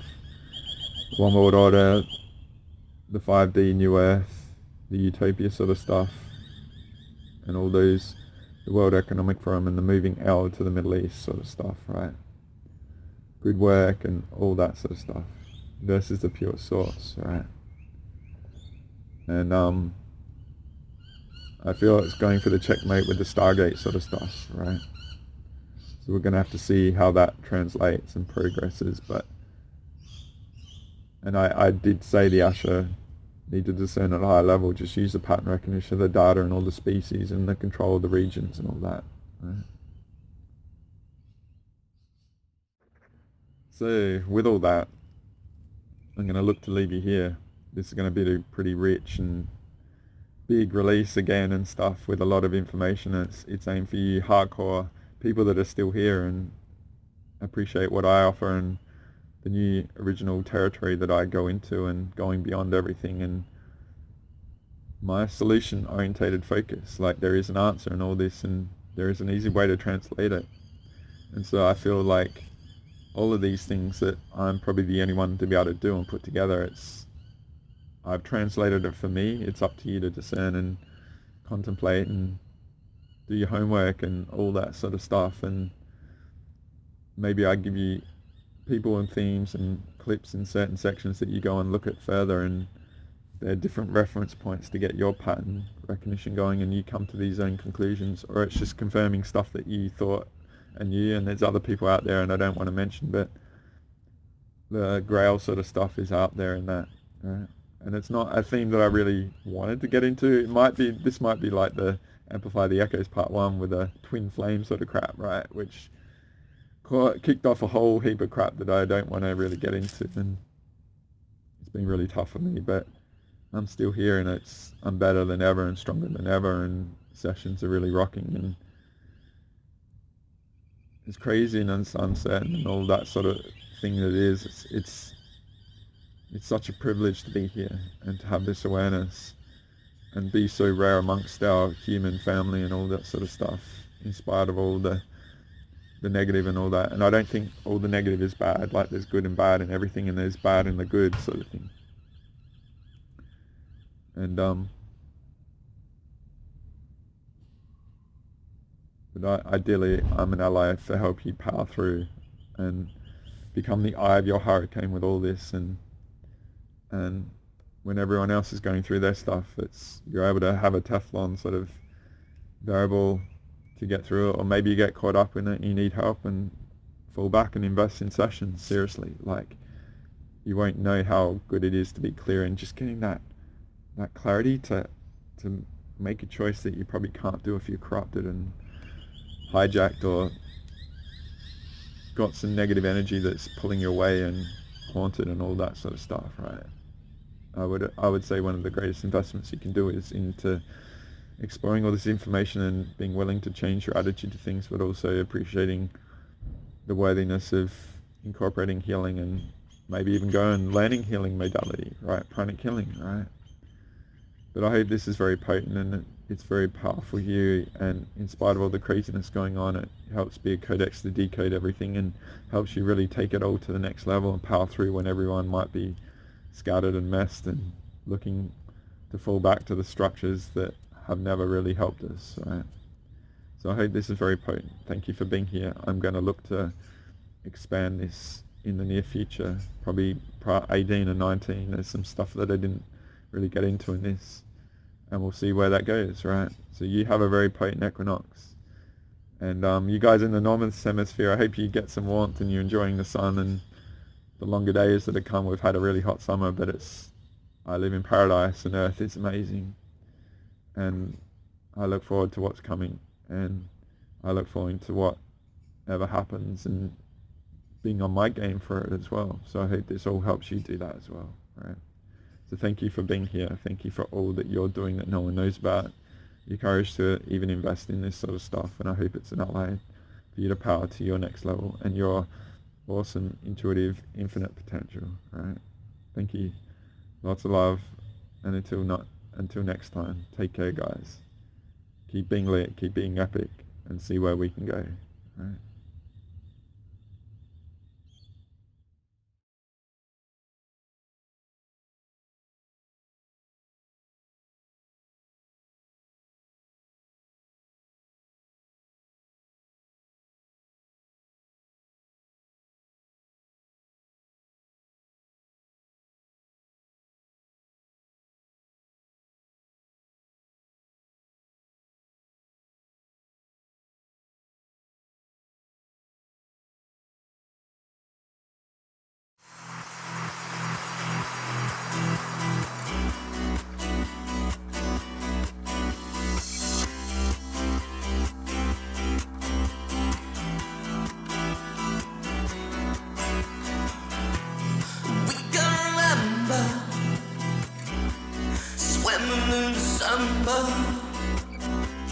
Heading for the city lights, 975.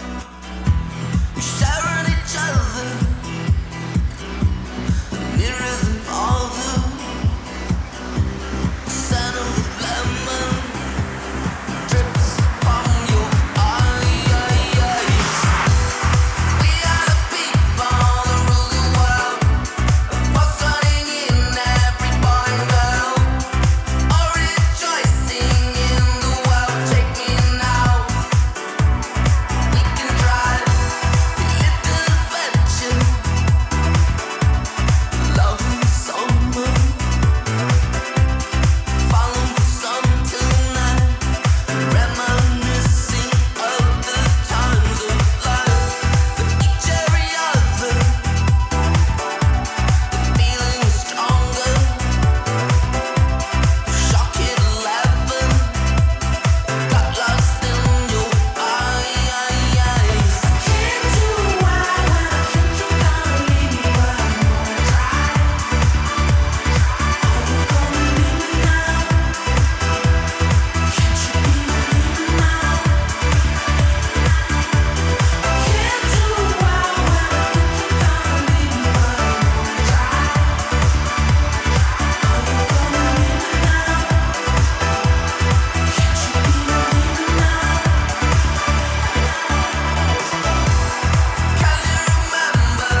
John Lilly once put it this way: there are no limits at all to the human mind whatsoever, except those we impose on ourselves because of our beliefs. And those limits are also beliefs to be transcended. And that's a view that suggests that the possibilities of human transformation are virtually infinite. And we have no way of knowing the outer horizon of what it means to be human.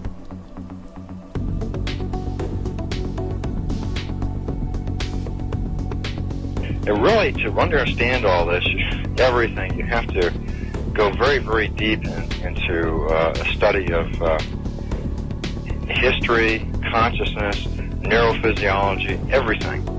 You have to be the supreme eclectic type of leaning, and you really have to be wanting to know who you are and what everything's about.